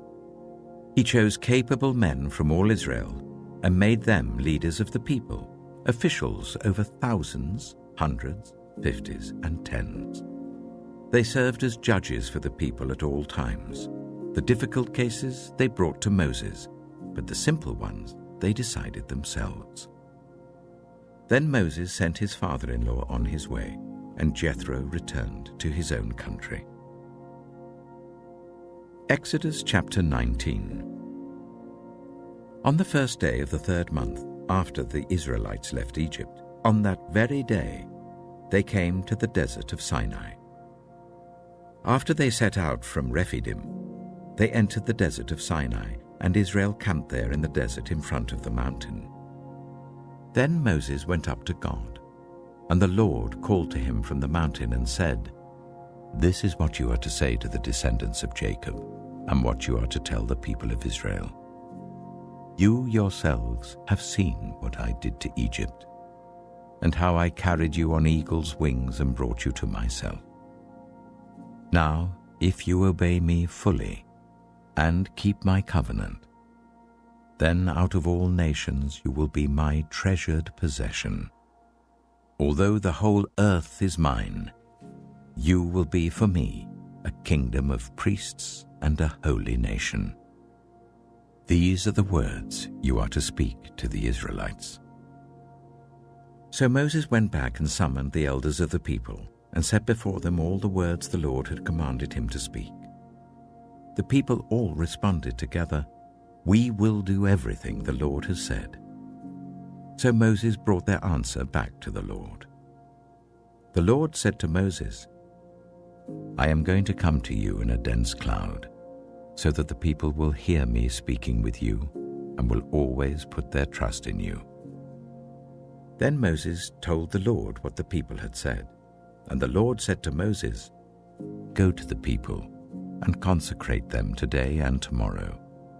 Make them wash their clothes and be ready by the third day, because on that day the Lord will come down on Mount Sinai in the sight of all the people. Put limits for the people around the mountain and tell them, 'Be careful that you do not approach the mountain or touch the foot of it. Whoever touches the mountain is to be put to death. They are to be stoned or shot with arrows. Not a hand is to be laid on them. No person or animal shall be permitted to live. Only when the ram's horn sounds a long blast may they approach the mountain." After Moses had gone down the mountain to the people, he consecrated them and they washed their clothes. Then he said to the people, "Prepare yourselves for the third day. Abstain from sexual relations." On the morning of the third day, there was thunder and lightning, with a thick cloud over the mountain and a very loud trumpet blast. Everyone in the camp trembled. Then Moses led the people out of the camp to meet with God, and they stood at the foot of the mountain. Mount Sinai was covered with smoke, because the Lord descended on it in fire. The smoke billowed up from it like smoke from a furnace, and the whole mountain trembled violently. As the sound of the trumpet grew louder and louder, Moses spoke, and the voice of God answered him. The Lord descended to the top of Mount Sinai and called Moses to the top of the mountain. So Moses went up, and the Lord said to him, "Go down and warn the people, so they do not force their way through to see the Lord, and many of them perish. Even the priests who approach the Lord must consecrate themselves, or the Lord will break out against them." Moses said to the Lord, "The people cannot come up Mount Sinai because you yourself warned us. Put limits around the mountain and set it apart as holy." The Lord replied, "Go down and bring Aaron up with you. But the priests and the people must not force their way through to come up to the Lord, or he will break out against them." So Moses went down to the people and told them. Exodus chapter 20. And God spoke all these words: "I am the Lord your God, who brought you out of Egypt, out of the land of slavery. You shall have no other gods before me. You shall not make for yourself an image in the form of anything in heaven above, or on the earth beneath, or in the waters below. You shall not bow down to them or worship them. For I, the Lord your God, am a jealous God, punishing the children for the sin of the parents to the third and fourth generation of those who hate me, but showing love to 1,000 generations of those who love me and keep my commandments. You shall not misuse the name of the Lord your God, for the Lord will not hold anyone guiltless who misuses his name. Remember the Sabbath day by keeping it holy. 6 days you shall labor and do all your work, but the seventh day is a Sabbath to the Lord your God. On it you shall not do any work, neither you, nor your son or daughter, nor your male or female servant, nor your animals, nor any foreigner residing in your towns. For in 6 days the Lord made the heavens and the earth, the sea, and all that is in them, but he rested on the seventh day. Therefore the Lord blessed the Sabbath day and made it holy. Honor your father and your mother, so that you may live long in the land the Lord your God is giving you. You shall not murder. You shall not commit adultery. You shall not steal. You shall not give false testimony against your neighbor. You shall not covet your neighbor's house. You shall not covet your neighbor's wife, or his male or female servant, his ox or donkey, or anything that belongs to your neighbor. When the people saw the thunder and lightning and heard the trumpet and saw the mountain in smoke, they trembled with fear. They stayed at a distance and said to Moses, "Speak to us yourself and we will listen, but do not let God speak to us or we will die." Moses said to the people, "Do not be afraid. God has come to test you, so that the fear of God will be with you, to keep you from sinning." The people remained at a distance, while Moses approached the thick darkness where God was. Then the Lord said to Moses, "Tell the Israelites this. You have seen for yourselves that I have spoken to you from heaven. Do not make any gods to be alongside me. Do not make for yourselves gods of silver or gods of gold. Make an altar of earth for me, and sacrifice on it your burnt offerings and fellowship offerings, your sheep and goats and your cattle. Wherever I cause my name to be honored, I will come to you and bless you. If you make an altar of stones for me, do not build it with dressed stones, for you will defile it if you use a tool on it. And do not go up to my altar on steps, or your private parts may be exposed." Exodus chapter 21. These are the laws you are to set before them. If you buy a Hebrew servant, he is to serve you for 6 years, but in the 7th year he shall go free without paying anything. If he comes alone, he is to go free alone. But if he has a wife when he comes, she is to go with him. If his master gives him a wife and she bears him sons or daughters, the woman and her children shall belong to her master, and only the man shall go free. But if the servant declares, "I love my master and my wife and children and do not want to go free," then his master must take him before the judges. He shall take him to the door or the doorpost and pierce his ear with an awl. Then he will be his servant for life. If a man sells his daughter as a servant, she is not to go free as male servants do. If she does not please the master who has selected her for himself, he must let her be redeemed. He has no right to sell her to foreigners, because he has broken faith with her. If he selects her for his son, he must grant her the rights of a daughter. If he marries another woman, he must not deprive the first one of her food, clothing, and marital rights. If he does not provide her with these 3 things, she is to go free without any payment of money. Anyone who strikes a person with a fatal blow is to be put to death. However, if it is not done intentionally, but God lets it happen, they are to flee to a place I will designate. But if anyone schemes and kills someone deliberately, that person is to be taken from my altar and put to death. Anyone who attacks their father or mother is to be put to death. Anyone who kidnaps someone is to be put to death, whether the victim has been sold or is still in the kidnapper's possession. Anyone who curses their father or mother is to be put to death. If people quarrel and one person hits another with a stone or with their fist, and the victim does not die but is confined to bed, the one who struck the blow will not be held liable if the other can get up and walk around outside with a staff. However, the guilty party must pay the injured person for any loss of time and see that the victim is completely healed.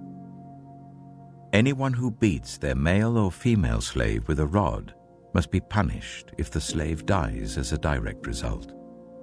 But they are not to be punished if the slave recovers after a day or two, since the slave is their property. If people are fighting and hit a pregnant woman and she gives birth prematurely, but there is no serious injury, the offender must be fined whatever the woman's husband demands and the court allows. But if there is serious injury, you are to take life for life, eye for eye, tooth for tooth, hand for hand, foot for foot, burn for burn, wound for wound, bruise for bruise. An owner who hits a male or female slave in the eye and destroys it must let the slave go free to compensate for the eye. And an owner who knocks out the tooth of a male or female slave must let the slave go free to compensate for the tooth. If a bull gores a man or woman to death, the bull is to be stoned to death, and its meat must not be eaten.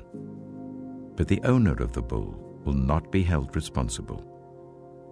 If, however, the bull has had the habit of goring, and the owner has been warned but has not kept it penned up, and it kills a man or woman, the bull is to be stoned, and its owner also is to be put to death. However, if payment is demanded, the owner may redeem his life by the payment of whatever is demanded. This law also applies if the bull gores a son or a daughter.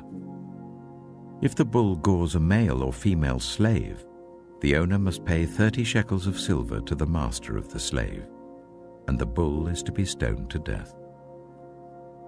If anyone uncovers a pit or digs one and fails to cover it and an ox or donkey falls into it, the one who opened the pit must pay the owner for the loss and take the dead animal in exchange. If anyone's bull injures someone else's bull and it dies, the two parties are to sell the live one and divide both the money and the dead animal equally. However, if it was known that the bull had the habit of goring, yet the owner did not keep it penned up, the owner must pay animal for animal and take the dead animal in exchange. Exodus chapter 22. Whoever steals an ox or a sheep and slaughters it, or sells it, must pay back 5 head of cattle for the ox and 4 sheep for the sheep. If a thief is caught breaking in at night and is struck a fatal blow, the defender is not guilty of bloodshed.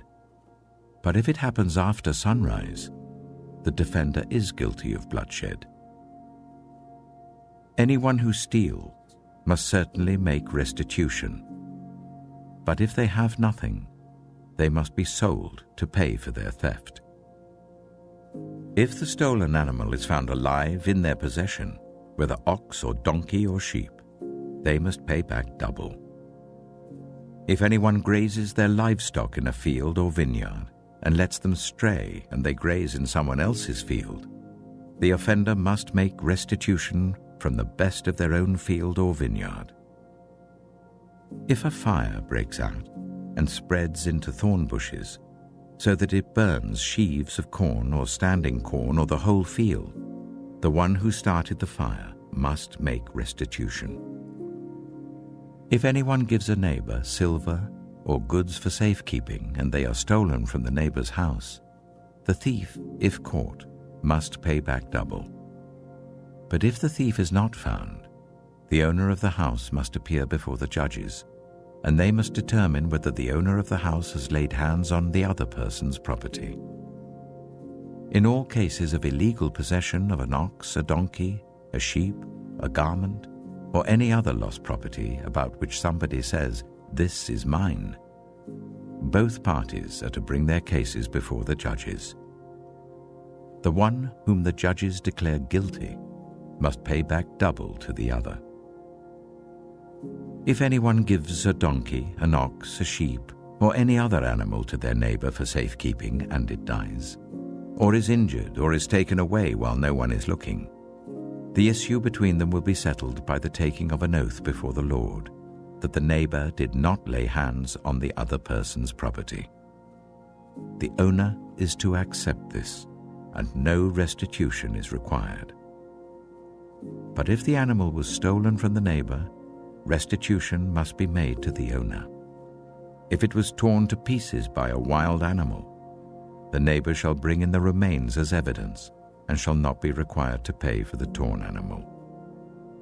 If anyone borrows an animal from their neighbor and it is injured or dies while the owner is not present, they must make restitution. But if the owner is with the animal, the borrower will not have to pay. If the animal was hired, the money paid for the hire covers the loss. If a man seduces a virgin who is not pledged to be married and sleeps with her, he must pay the bride price, and she shall be his wife. If her father absolutely refuses to give her to him, he must still pay the bride price for virgins.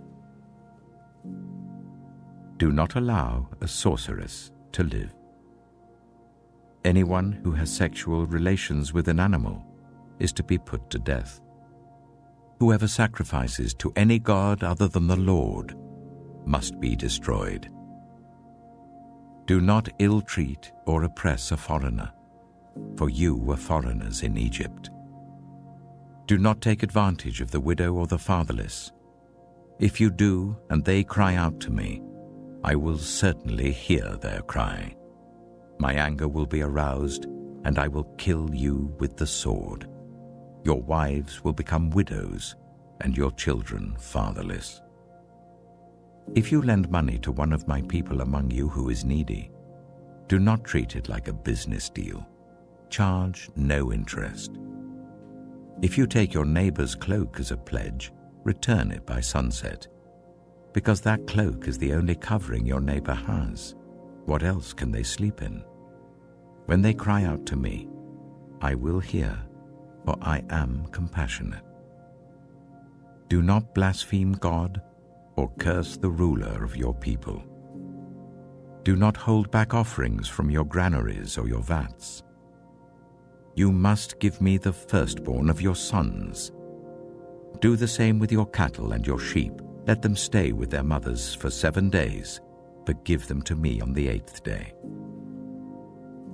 You are to be my holy people. So do not eat the meat of an animal torn by wild beasts. Throw it to the dogs. Exodus chapter 23. Do not spread false reports.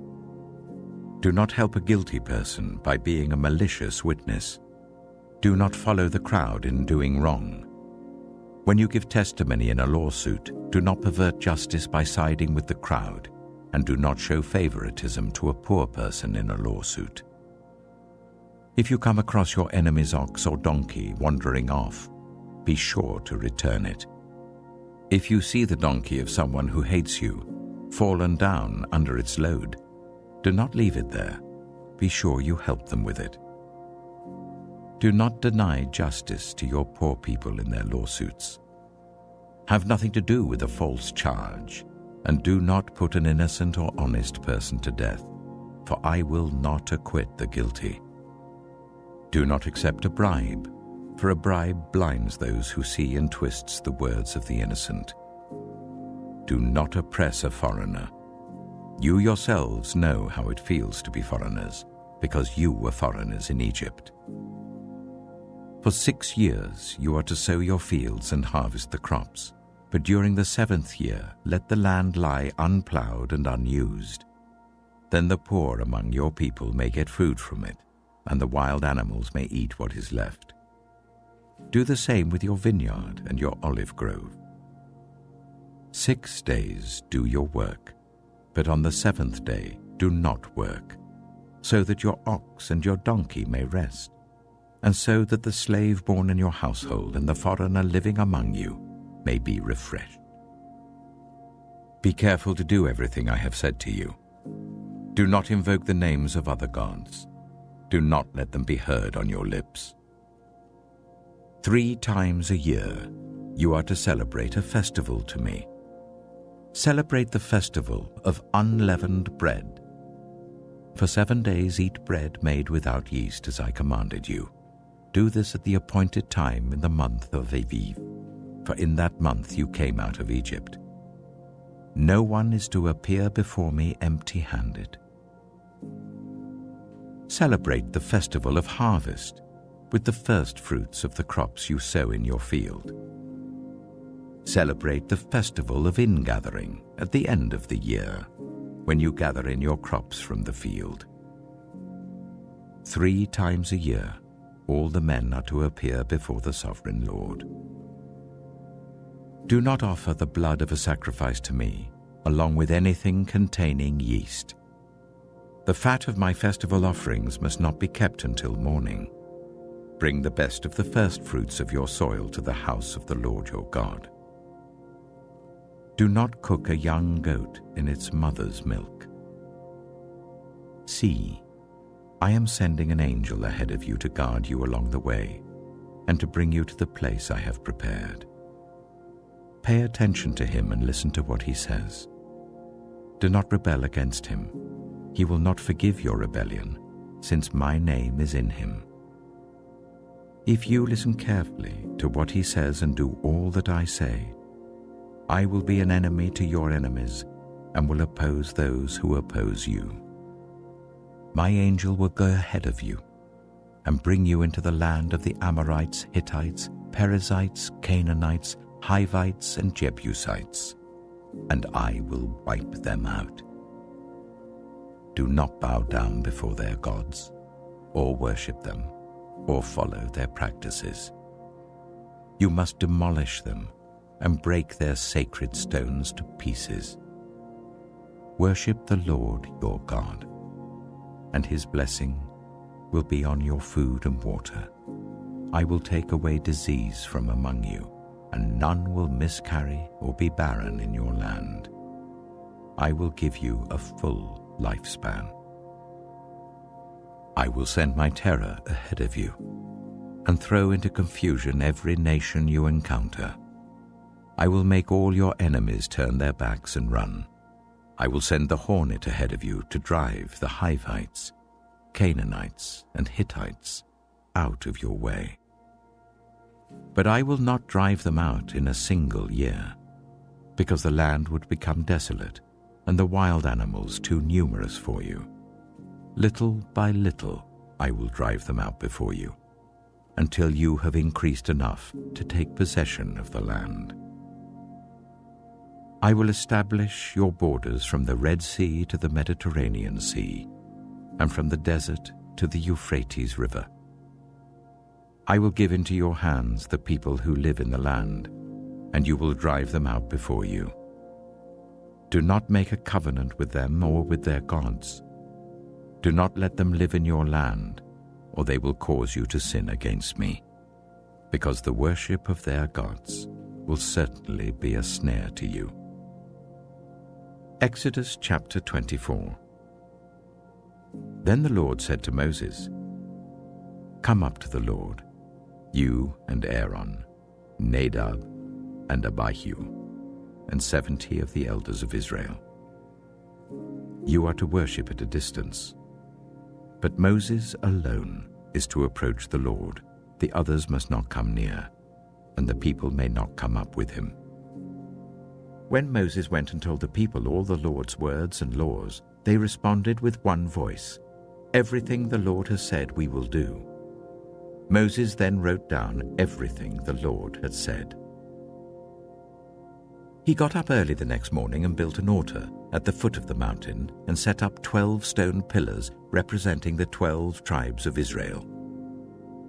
Then he sent young Israelite men and they offered burnt offerings and sacrificed young bulls as fellowship offerings to the Lord. Moses took half of the blood and put it in bowls, and the other half he splashed against the altar. Then he took the book of the covenant and read it to the people. They responded, "We will do everything the Lord has said. We will obey." Moses then took the blood, sprinkled it on the people, and said, "This is the blood of the covenant that the Lord has made with you in accordance with all these words." Moses and Aaron, Nadab and Abihu, and the 70 elders of Israel went up and saw the God of Israel. Under his feet was something like a pavement made of lapis lazuli, as bright blue as the sky. But God did not raise his hand against these leaders of the Israelites. They saw God, and they ate and drank.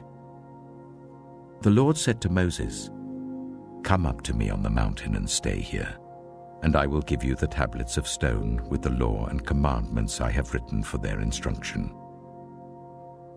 Then Moses set out with Joshua his assistant, and Moses went up on the mountain of God. He said to the elders, "Wait here for us until we come back to you. Aaron and Hur are with you, and anyone involved in a dispute can go to them." When Moses went up on the mountain, the cloud covered it, and the glory of the Lord settled on Mount Sinai. For 6 days the cloud covered the mountain, and on the 7th day the Lord called to Moses from within the cloud.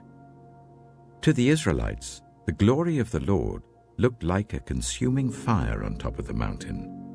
Then Moses entered the cloud as he went on up the mountain, and he stayed on the mountain 40 days and 40 nights. Exodus chapter 25. The Lord said to Moses, "Tell the Israelites to bring me an offering. You are to receive the offering for me from everyone whose heart prompts them to give. These are the offerings you are to receive from them: gold, silver and bronze, blue, purple and scarlet yarn, and fine linen, goat hair, ram skins dyed red, and another type of durable leather, acacia wood, olive oil for the light, spices for the anointing oil and for the fragrant incense, and onyx stones and other gems to be mounted on the ephod and breastpiece. Then let them make a sanctuary for me, and I will dwell among them. Make this tabernacle and all its furnishings exactly like the pattern I will show you.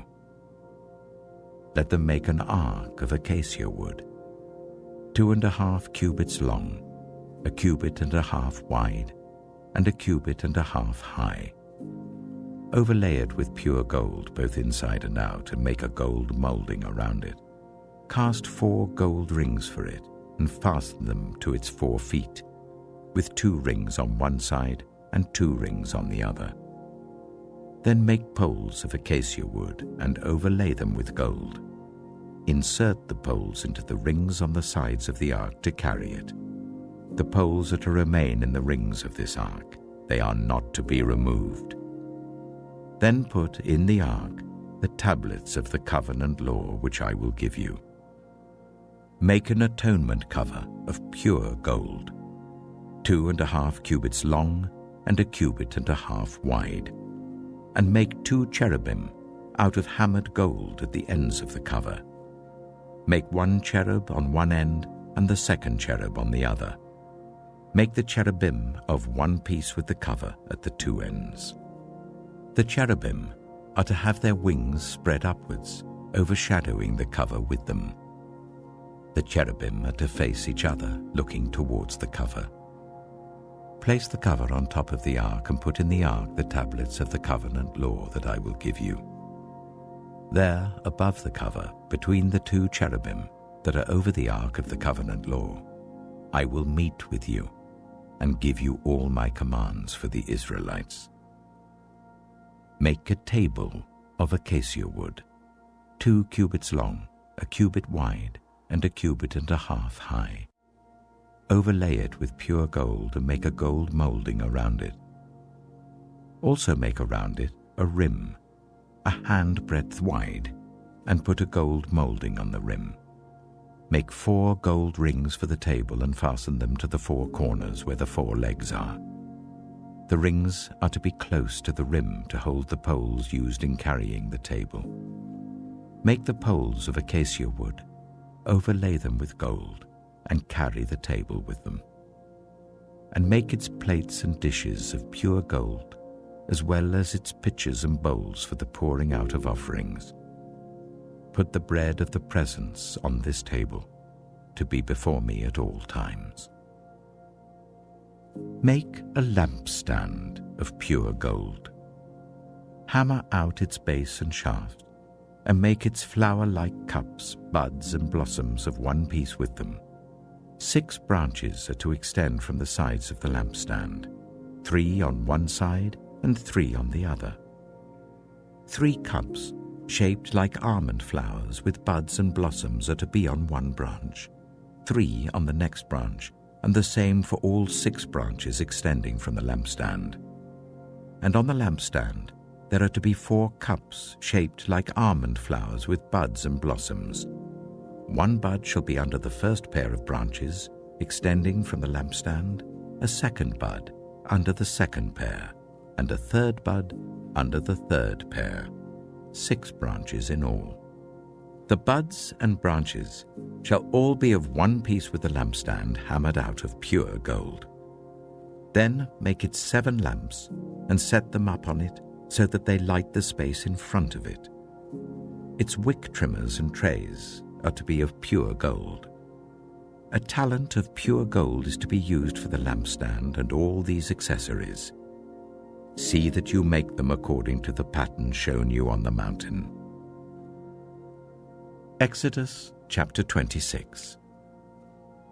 Make the tabernacle with 10 curtains of finely twisted linen and blue, purple, and scarlet yarn, with cherubim woven into them by a skilled worker.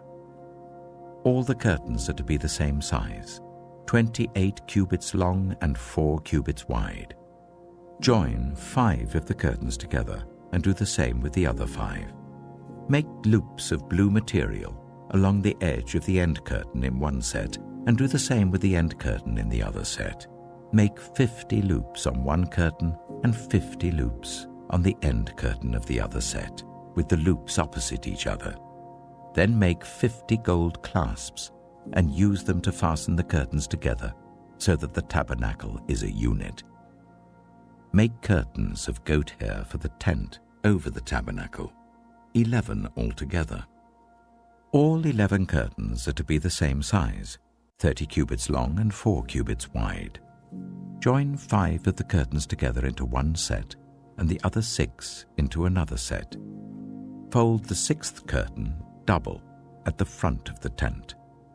Make 50 loops along the edge of the end curtain in one set and also along the edge of the end curtain in the other set. Then make 50 bronze clasps and put them in the loops to fasten the tent together as a unit. As for the additional length of the tent curtains, the half curtain that is left over is to hang down at the rear of the tabernacle. The tent curtains will be a cubit longer on both sides. What is left will hang over the sides of the tabernacle so as to cover it. Make for the tent a covering of ram skins dyed red, and over that a covering of other durable leather. Make upright frames of acacia wood for the tabernacle.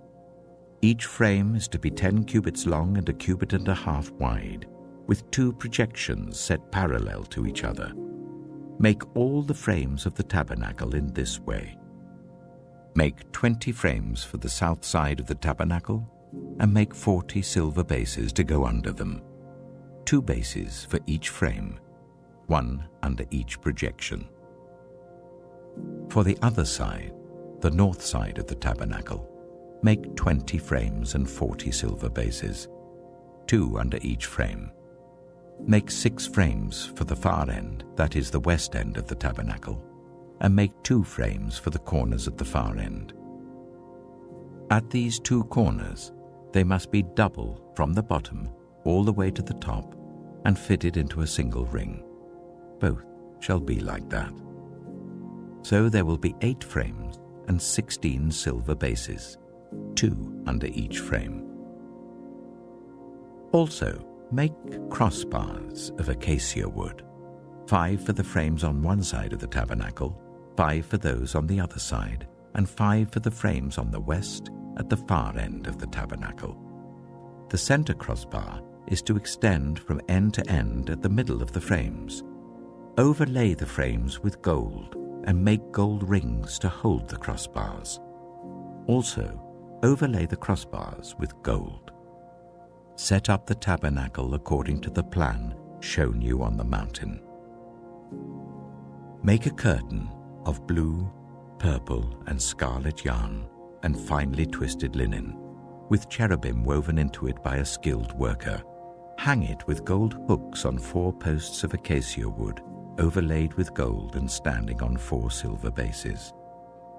Hang the curtain from the clasps and place the Ark of the Covenant Law behind the curtain. The curtain will separate the holy place from the most holy place. Put the atonement cover on the Ark of the Covenant Law in the most holy place. Place the table outside the curtain on the north side of the tabernacle, and put the lampstand opposite it on the south side. For the entrance to the tent, make a curtain of blue, purple, and scarlet yarn and finely twisted linen, the work of an embroiderer. Make gold hooks for this curtain and 5 posts of acacia wood overlaid with gold, and cast 5 bronze bases for them. Exodus chapter 27. Build an altar of acacia wood, 3 cubits high. It is to be square, 5 cubits long and 5 cubits wide. Make a horn at each of the 4 corners, so that the horns and the altar are of one piece, and overlay the altar with bronze. Make all its utensils of bronze, its pots to remove the ashes, and its shovels, sprinkling bowls, meat forks, and fire pans. Make a grating for it, a bronze network, and make a bronze ring at each of the 4 corners of the network. Put it under the ledge of the altar, so that it is halfway up the altar. Make poles of acacia wood for the altar and overlay them with bronze. The poles are to be inserted into the rings, so they will be on 2 sides of the altar when it is carried. Make the altar hollow out of boards. It is to be made just as you were shown on the mountain. Make a courtyard for the tabernacle.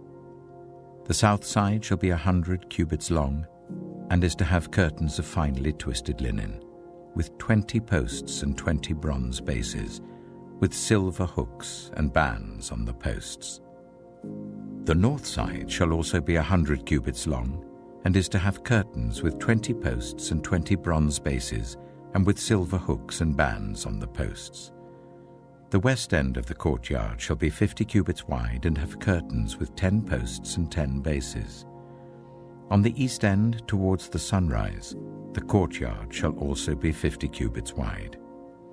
Curtains 15 cubits long are to be on one side of the entrance with 3 posts and 3 bases, and curtains 15 cubits long are to be on the other side with 3 posts and 3 bases.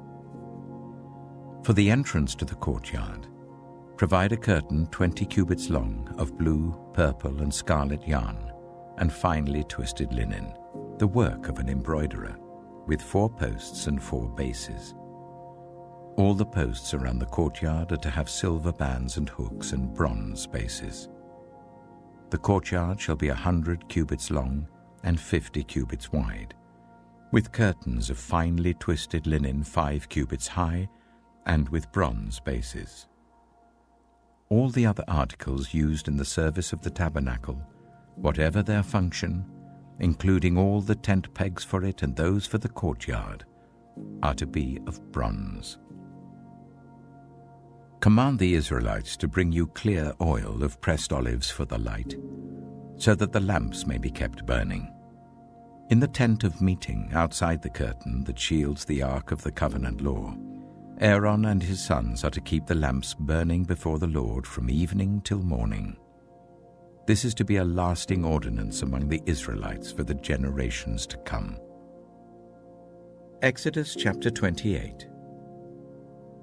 Let Aaron your brother be brought to you from among the Israelites, with his sons Nadab and Abihu, Eleazar and Ithamar, so that they may serve me as priests.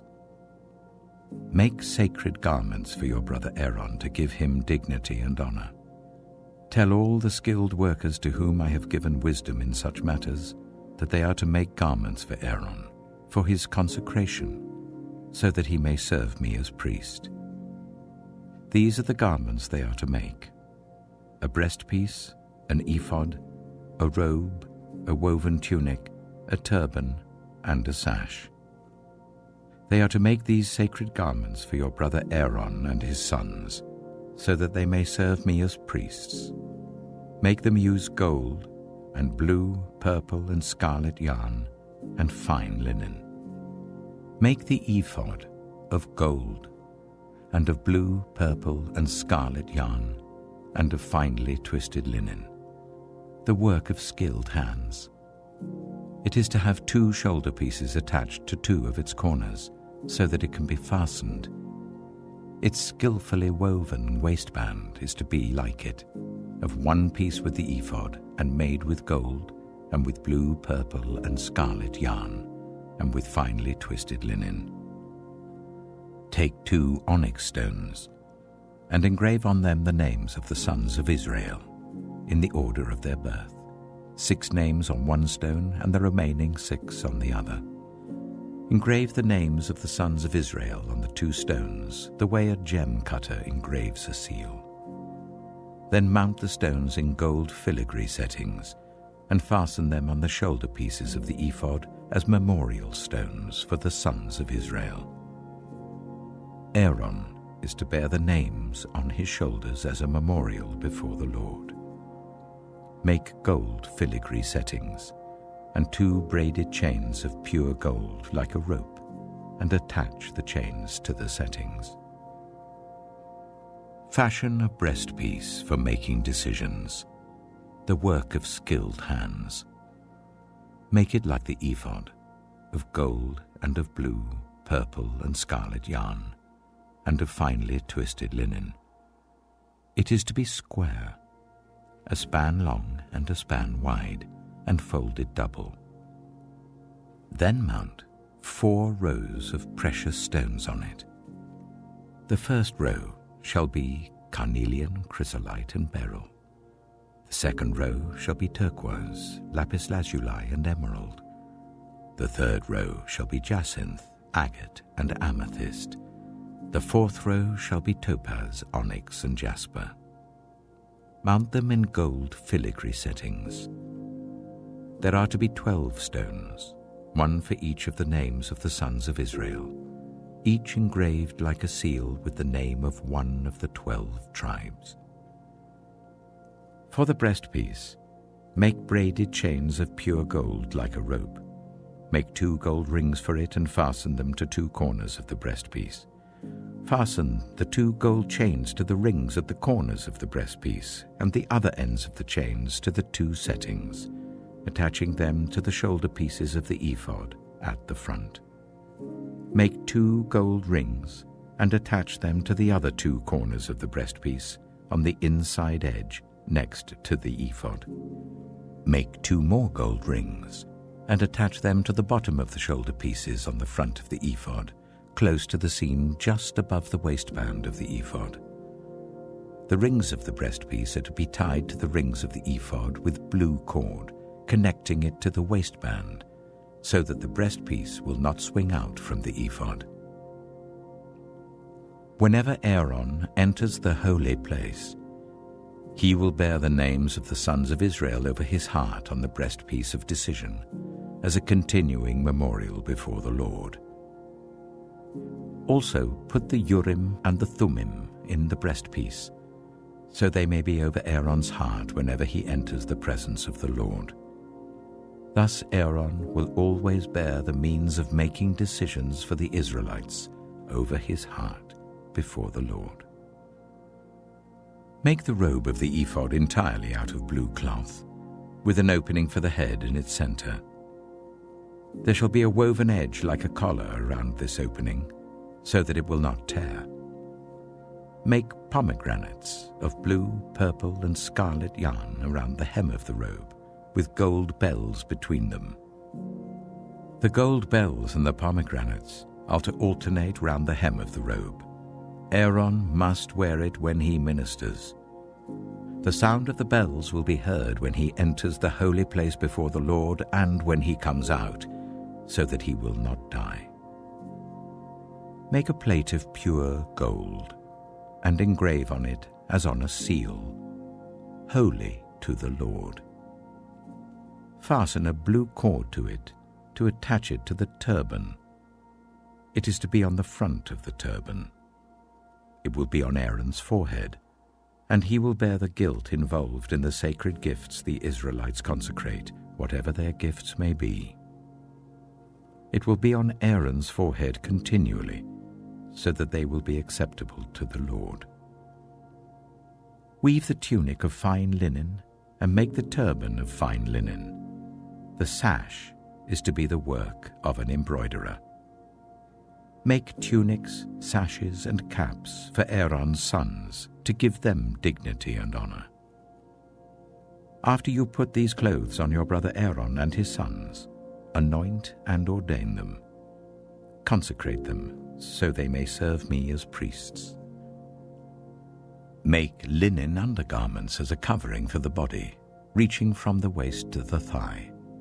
Aaron and his sons must wear them whenever they enter the tent of meeting or approach the altar to minister in the holy place, so that they will not incur guilt and die. This is to be a lasting ordinance for Aaron and his descendants. Exodus chapter 29. This is what you are to do to consecrate them, so that they may serve me as priests. Take a young bull and 2 rams without defect, and from the finest wheat flour make round loaves without yeast, thick loaves without yeast, and with olive oil mixed in, and thin loaves without yeast, and brushed with olive oil.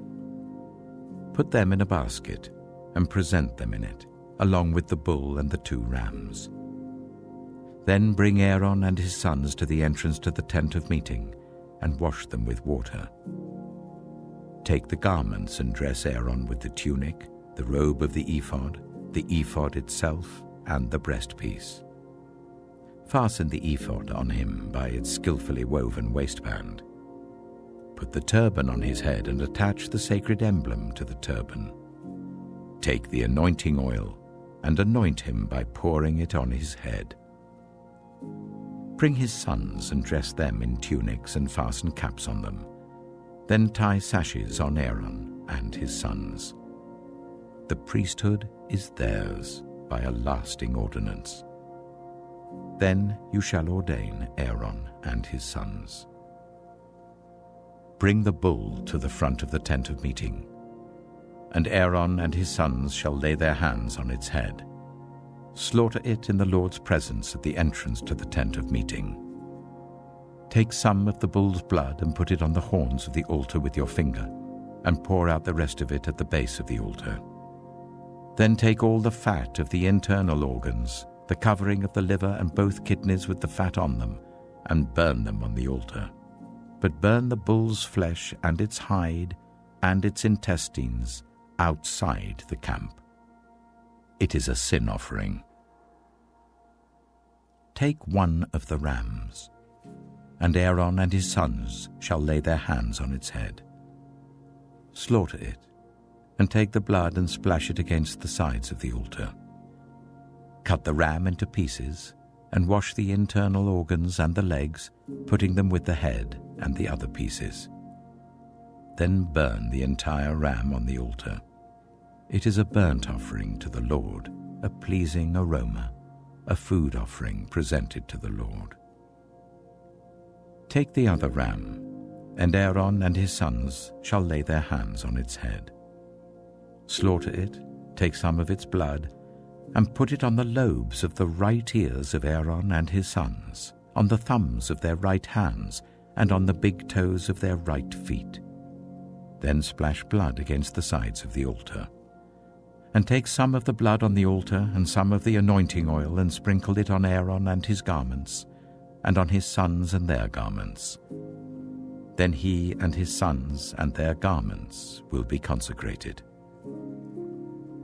Take from this ram the fat tail, the fat on the internal organs, the covering of the liver, both kidneys with the fat on them, and the right thigh. This is the ram for the ordination. From the basket of bread made without yeast, which is before the Lord, take 1 round loaf, 1 thick loaf with olive oil mixed in, and 1 thin loaf. Put all these in the hands of Aaron and his sons, and wave them before the Lord as a wave offering. Then take them from their hands, and burn them on the altar along with the burnt offering, for a pleasing aroma to the Lord, a food offering presented to the Lord. After you take the breast of the ram for Aaron's ordination, wave it before the Lord as a wave offering, and it will be your share. Consecrate those parts of the ordination ram that belong to Aaron and his sons, the breast that was waved and the thigh that was presented. This is always to be the regular share from the Israelites for Aaron and his sons. It is the contribution the Israelites are to make to the Lord from their fellowship offerings. Aaron's sacred garments will belong to his descendants, so that they can be anointed and ordained in them. The son who succeeds him as priest and comes to the tent of meeting to minister in the holy place is to wear them 7 days. Take the ram for the ordination and cook the meat in a sacred place. At the entrance to the tent of meeting, Aaron and his sons are to eat the meat of the ram and the bread that is in the basket. They are to eat these offerings by which atonement was made for their ordination and consecration. But no one else may eat them, because they are sacred. And if any of the meat of the ordination ram or any bread is left over till morning, burn it up. It must not be eaten, because it is sacred. Do for Aaron and his sons everything I have commanded you, taking 7 days to ordain them. Sacrifice a bull each day as a sin offering to make atonement. Purify the altar by making atonement for it and anoint it to consecrate it. For 7 days make atonement for the altar and consecrate it. Then the altar will be most holy, and whatever touches it will be holy. This is what you are to offer on the altar regularly each day. 2 lambs a year old. Offer one in the morning and the other at twilight. With the first lamb, offer 1/10 of an ephah of the finest flour, mixed with 1/4 of a hin of oil from pressed olives, and 1/4 of a hin of wine as a drink offering. Sacrifice the other lamb at twilight with the same grain offering and its drink offering as in the morning, a pleasing aroma, a food offering presented to the Lord. For the generations to come, this burnt offering is to be made regularly at the entrance to the tent of meeting before the Lord. There I will meet you and speak to you.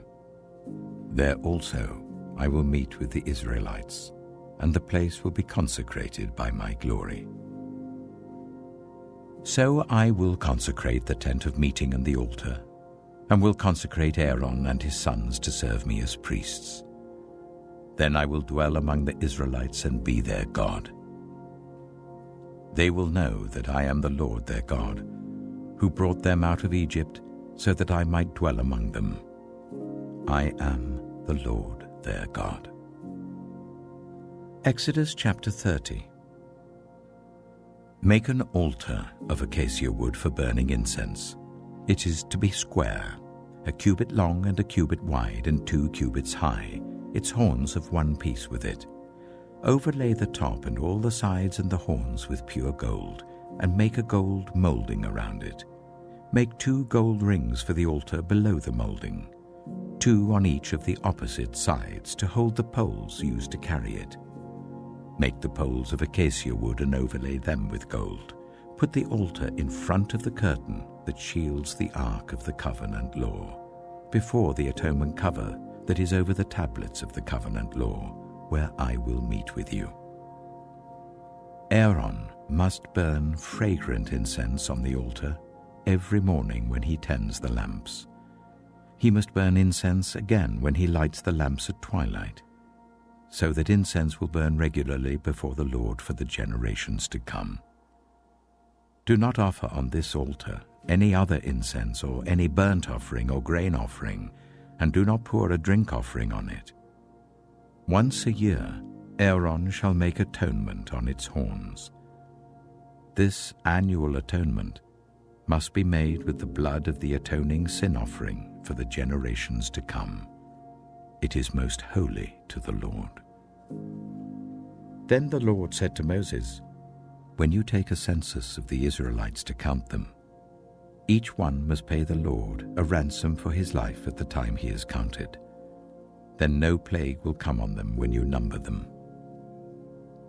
Each one who crosses over to those already counted is to give a half shekel according to the sanctuary shekel, which weighs 20 girams. This half shekel is an offering to the Lord. All who cross over, those 20 years old or more, are to give an offering to the Lord. The rich are not to give more than a half shekel, and the poor are not to give less when you make the offering to the Lord to atone for your lives. Receive the atonement money from the Israelites and use it for the service of the tent of meeting. It will be a memorial for the Israelites before the Lord, making atonement for your lives." Then the Lord said to Moses, "Make a bronze basin with its bronze stand for washing. Place it between the tent of meeting and the altar and put water in it.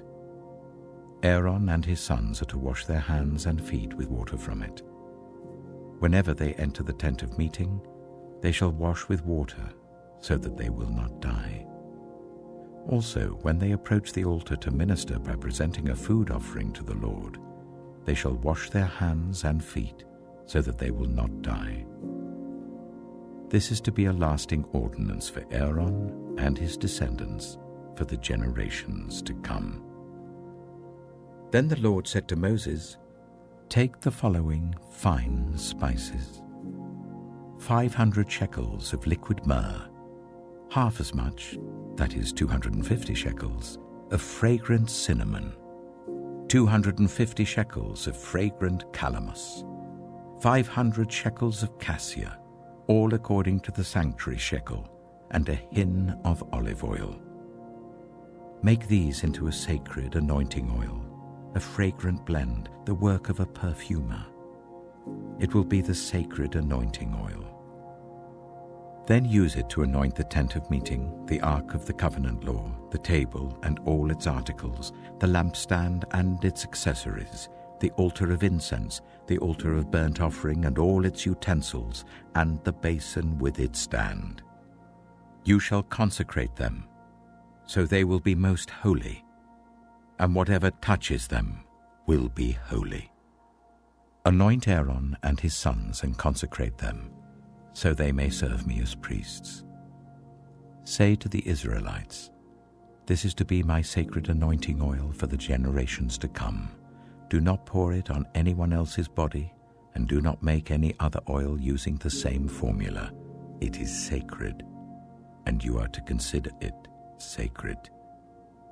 Whoever makes perfume like it and puts it on anyone other than a priest must be cut off from their people." Then the Lord said to Moses, "Take fragrant spices, gum resin, onycha, and galbanum, and pure frankincense, all in equal amounts, and make a fragrant blend of incense, the work of a perfumer. It is to be salted and pure and sacred. Grind some of it to powder and place it in front of the ark of the covenant law in the tent of meeting, where I will meet with you. It shall be most holy to you. Do not make any incense with this formula for yourselves. Consider it holy to the Lord. Whoever makes incense like it, to enjoy its fragrance, must be cut off from their people. Exodus chapter 31.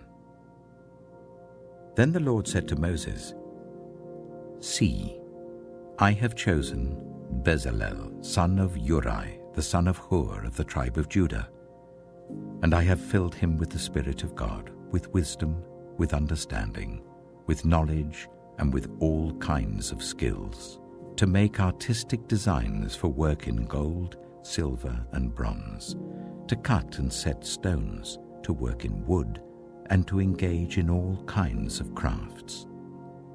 Moreover, I have appointed Aholiab, son of Ahisamach, of the tribe of Dan, to help him.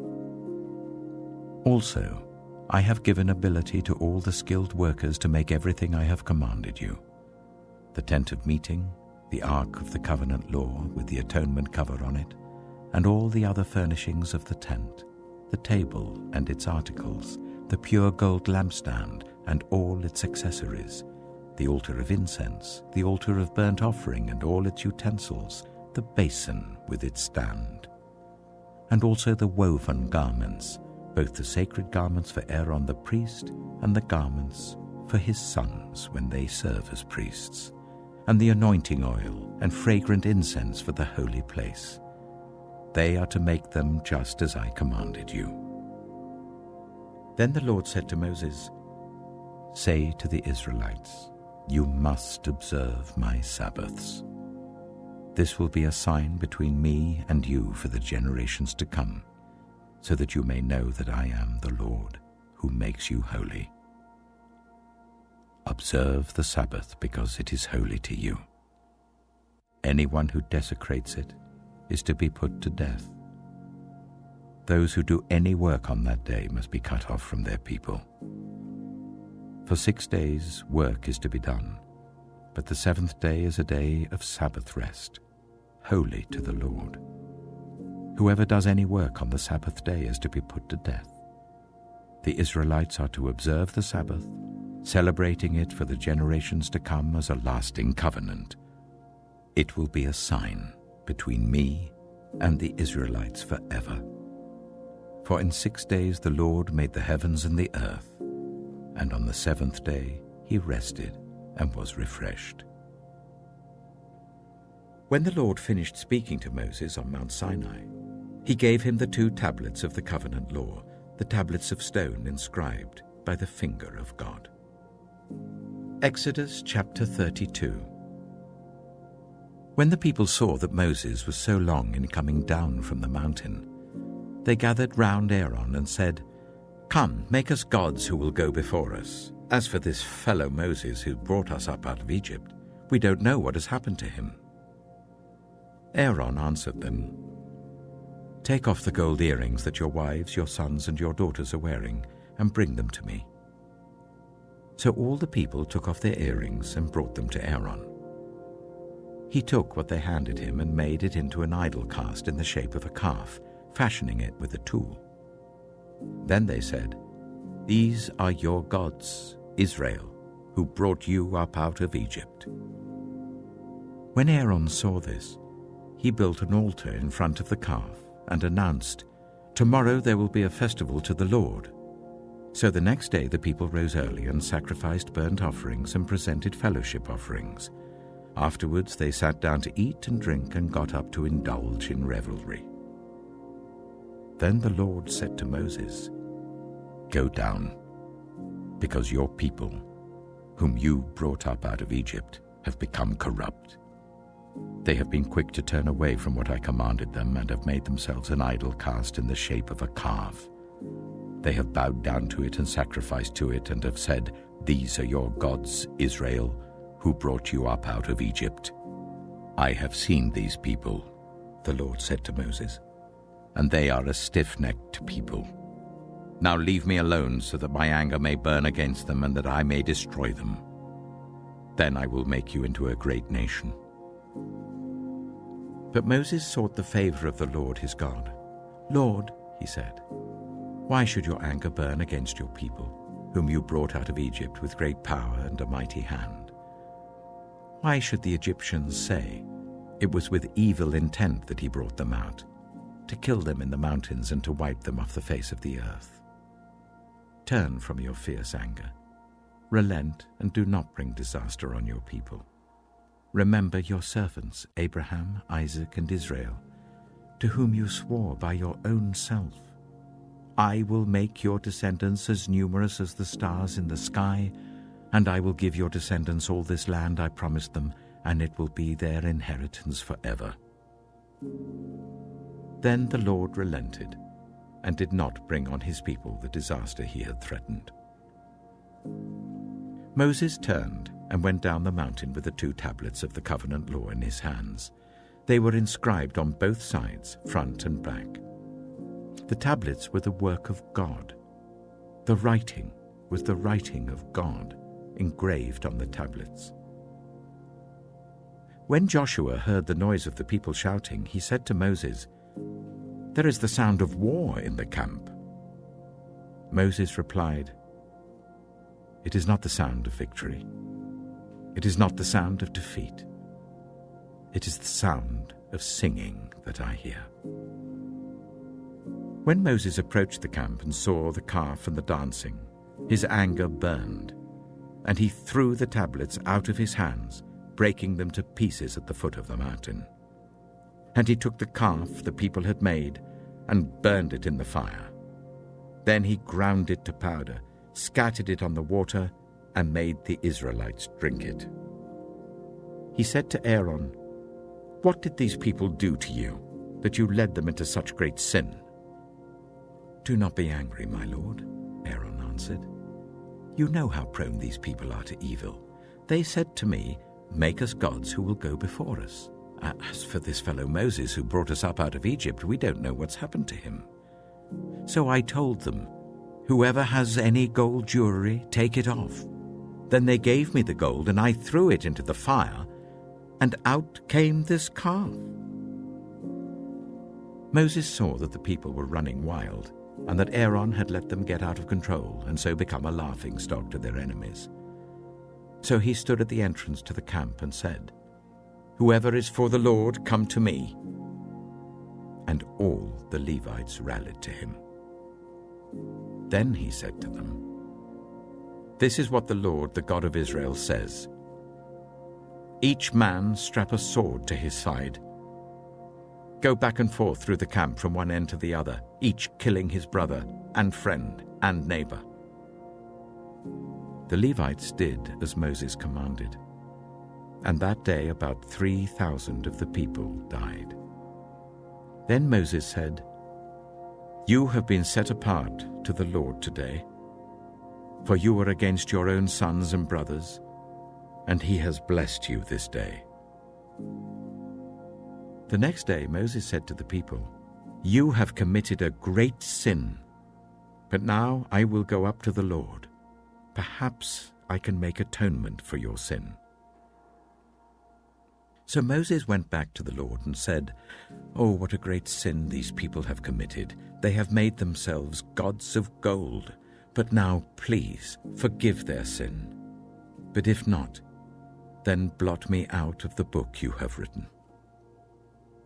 The Lord replied to Moses, "Whoever has sinned against me, I will blot out of my book. Now go, lead the people to the place I spoke of, and my angel will go before you. However, when the time comes for me to punish, I will punish them for their sin."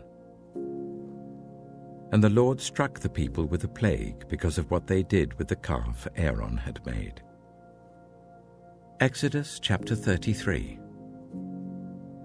Then the Lord said to Moses, "Leave this place, you and the people you brought up out of Egypt, and go up to the land I promised on oath to Abraham, Isaac, and Jacob, saying, 'I will give it to your descendants.' I will send an angel before you and drive out the Canaanites, Amorites, Hittites, Perizzites, Hivites, and Jebusites. Go up to the land flowing with milk and honey. But I will not go with you, because you are a stiff-necked people, and I might destroy you on the way." When the people heard these distressing words, they began to mourn, and no one put on any ornaments. For the Lord had said to Moses, "Tell the Israelites, you are a stiff-necked people. If I were to go with you even for a moment, I might destroy you. Now take off your ornaments, and I will decide what to do with you." So the Israelites stripped off their ornaments at Mount Horeb. Now Moses used to take a tent and pitch it outside the camp some distance away, calling it the tent of meeting. Anyone inquiring of the Lord would go to the tent of meeting outside the camp. And whenever Moses went out to the tent, all the people rose and stood at the entrances to their tents, watching Moses until he entered the tent. As Moses went into the tent, the pillar of cloud would come down and stay at the entrance while the Lord spoke with Moses. Whenever the people saw the pillar of cloud standing at the entrance to the tent, they all stood and worshipped, each at the entrance to their tent. The Lord would speak to Moses face to face, as one speaks to a friend. Then Moses would return to the camp, but his young assistant Joshua, son of Nun, did not leave the tent. Moses said to the Lord, "You have been telling me, 'Lead these people.' But you have not let me know whom you will send with me. You have said, 'I know you by name, and you have found favor with me.' If you are pleased with me, teach me your ways, so I may know you and continue to find favor with you. Remember that this nation is your people."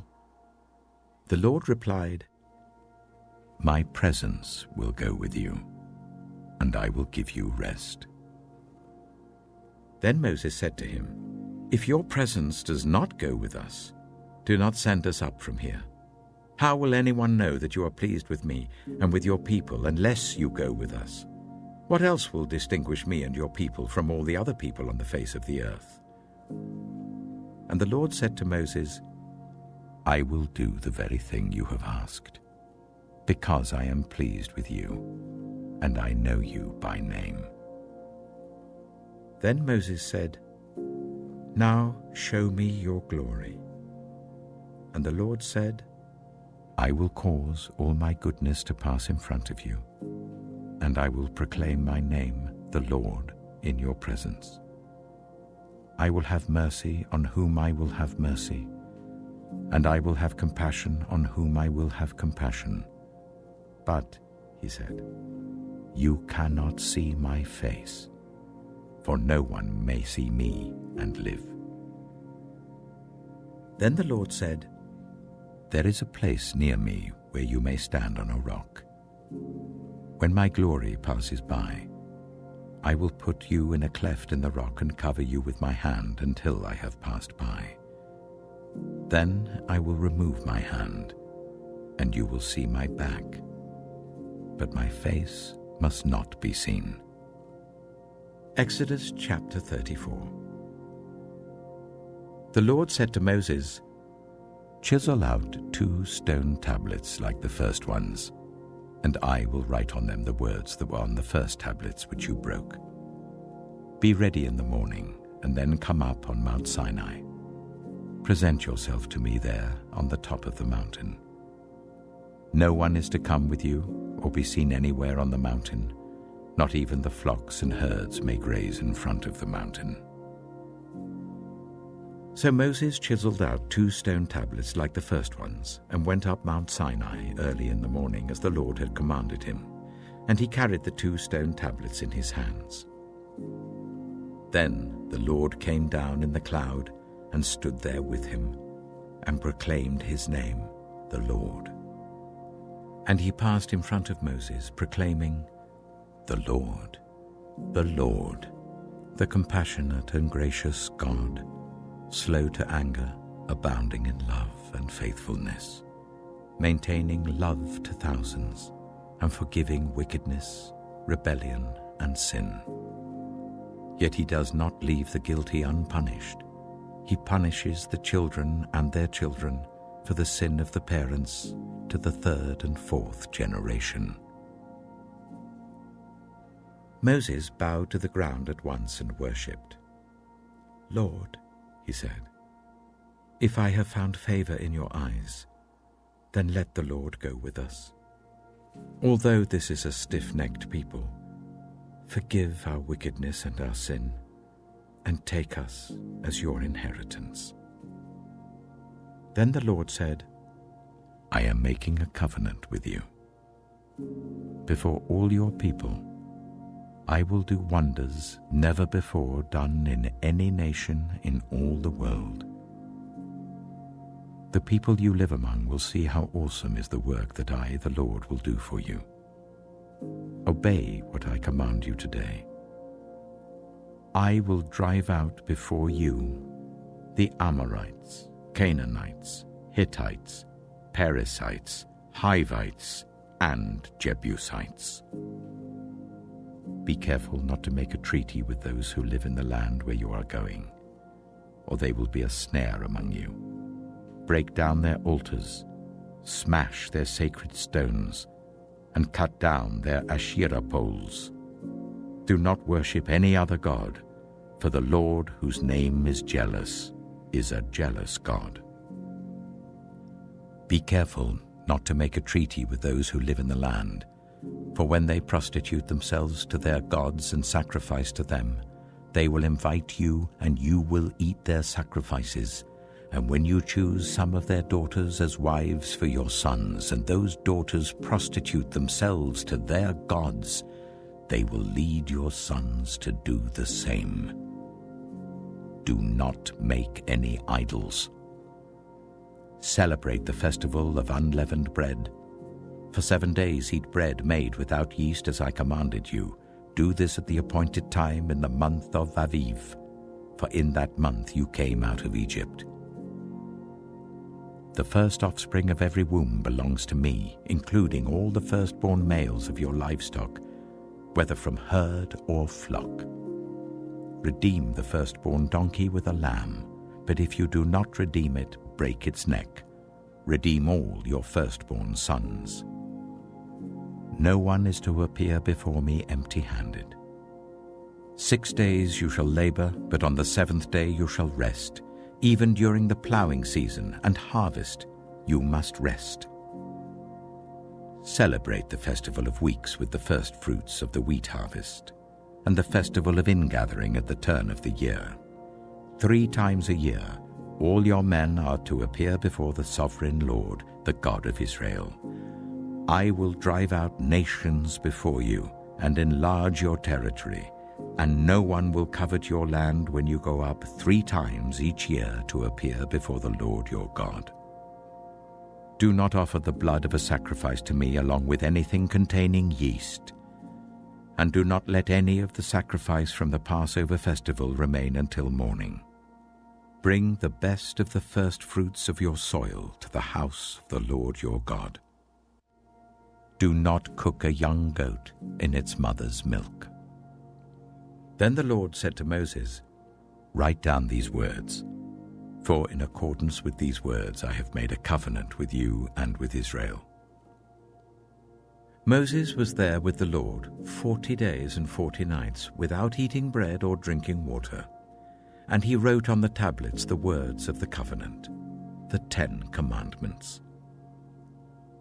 When Moses came down from Mount Sinai with the 2 tablets of the covenant law in his hands, he was not aware that his face was radiant because he had spoken with the Lord. When Aaron and all the Israelites saw Moses, his face was radiant, and they were afraid to come near him. But Moses called to them. So Aaron and all the leaders of the community came back to him, and he spoke to them. Afterwards all the Israelites came near him, and he gave them all the commands the Lord had given him on Mount Sinai. When Moses finished speaking to them, he put a veil over his face. But whenever he entered the Lord's presence to speak with him, he removed the veil until he came out. And when he came out and told the Israelites what he had been commanded, they saw that his face was radiant. Then Moses would put the veil back over his face until he went in to speak with the Lord. Exodus chapter 35. Moses assembled the whole Israelite community and said to them, "These are the things the Lord has commanded you to do. For 6 days work is to be done, but the 7th day shall be your holy day, a day of Sabbath rest to the Lord. Whoever does any work on it is to be put to death. Do not light a fire in any of your dwellings on the Sabbath day." Moses said to the whole Israelite community, "This is what the Lord has commanded. From what you have, take an offering for the Lord. Everyone who is willing is to bring to the Lord an offering of gold, silver, and bronze, blue, purple, and scarlet yarn and fine linen, goat hair, ram skins dyed red, and another type of durable leather, acacia wood, olive oil for the light, spices for the anointing oil and for the fragrant incense, and onyx stones and other gems to be mounted on the ephod and breastpiece. All who are skilled among you are to come and make everything the Lord has commanded: the tabernacle with its tent and its covering, clasps, frames, crossbars, posts, and bases; the ark with its poles and the atonement cover and the curtain that shields it; the table with its poles and all its articles and the bread of the presence; the lampstand that is for light with its accessories, lamps and oil for the light; the altar of incense with its poles, the anointing oil and the fragrant incense; the curtain for the doorway at the entrance to the tabernacle; the altar of burnt offering with its bronze grating, its poles and all its utensils; the bronze basin with its stand; the curtains of the courtyard with its posts and bases, and the curtain for the entrance to the courtyard; the tent pegs for the tabernacle and for the courtyard, and their ropes; the woven garments worn for ministering in the sanctuary, both the sacred garments for Aaron the priest and the garments for his sons when they serve as priests." Then the whole Israelite community withdrew from Moses' presence, and everyone who was willing and whose heart moved them came and brought an offering to the Lord for the work on the tent of meeting, for all its service, and for the sacred garments. All who were willing, men and women alike, came and brought gold jewelry of all kinds, brooches, earrings, rings, and ornaments. They all presented their gold as a wave offering to the Lord. Everyone who had blue, purple, or scarlet yarn, or fine linen, or goat hair, ram skins dyed red, or other durable leather brought them. Those presenting an offering of silver or bronze brought it as an offering to the Lord, and everyone who had acacia wood for any part of the work brought it. Every skilled woman spun with her hands and brought what she had spun: blue, purple, or scarlet yarn, or fine linen. And all the women who were willing and had the skill spun the goat hair. The leaders brought onyx stones and other gems to be mounted on the ephod and breastpiece. They also brought spices and olive oil for the light, and for the anointing oil, and for the fragrant incense.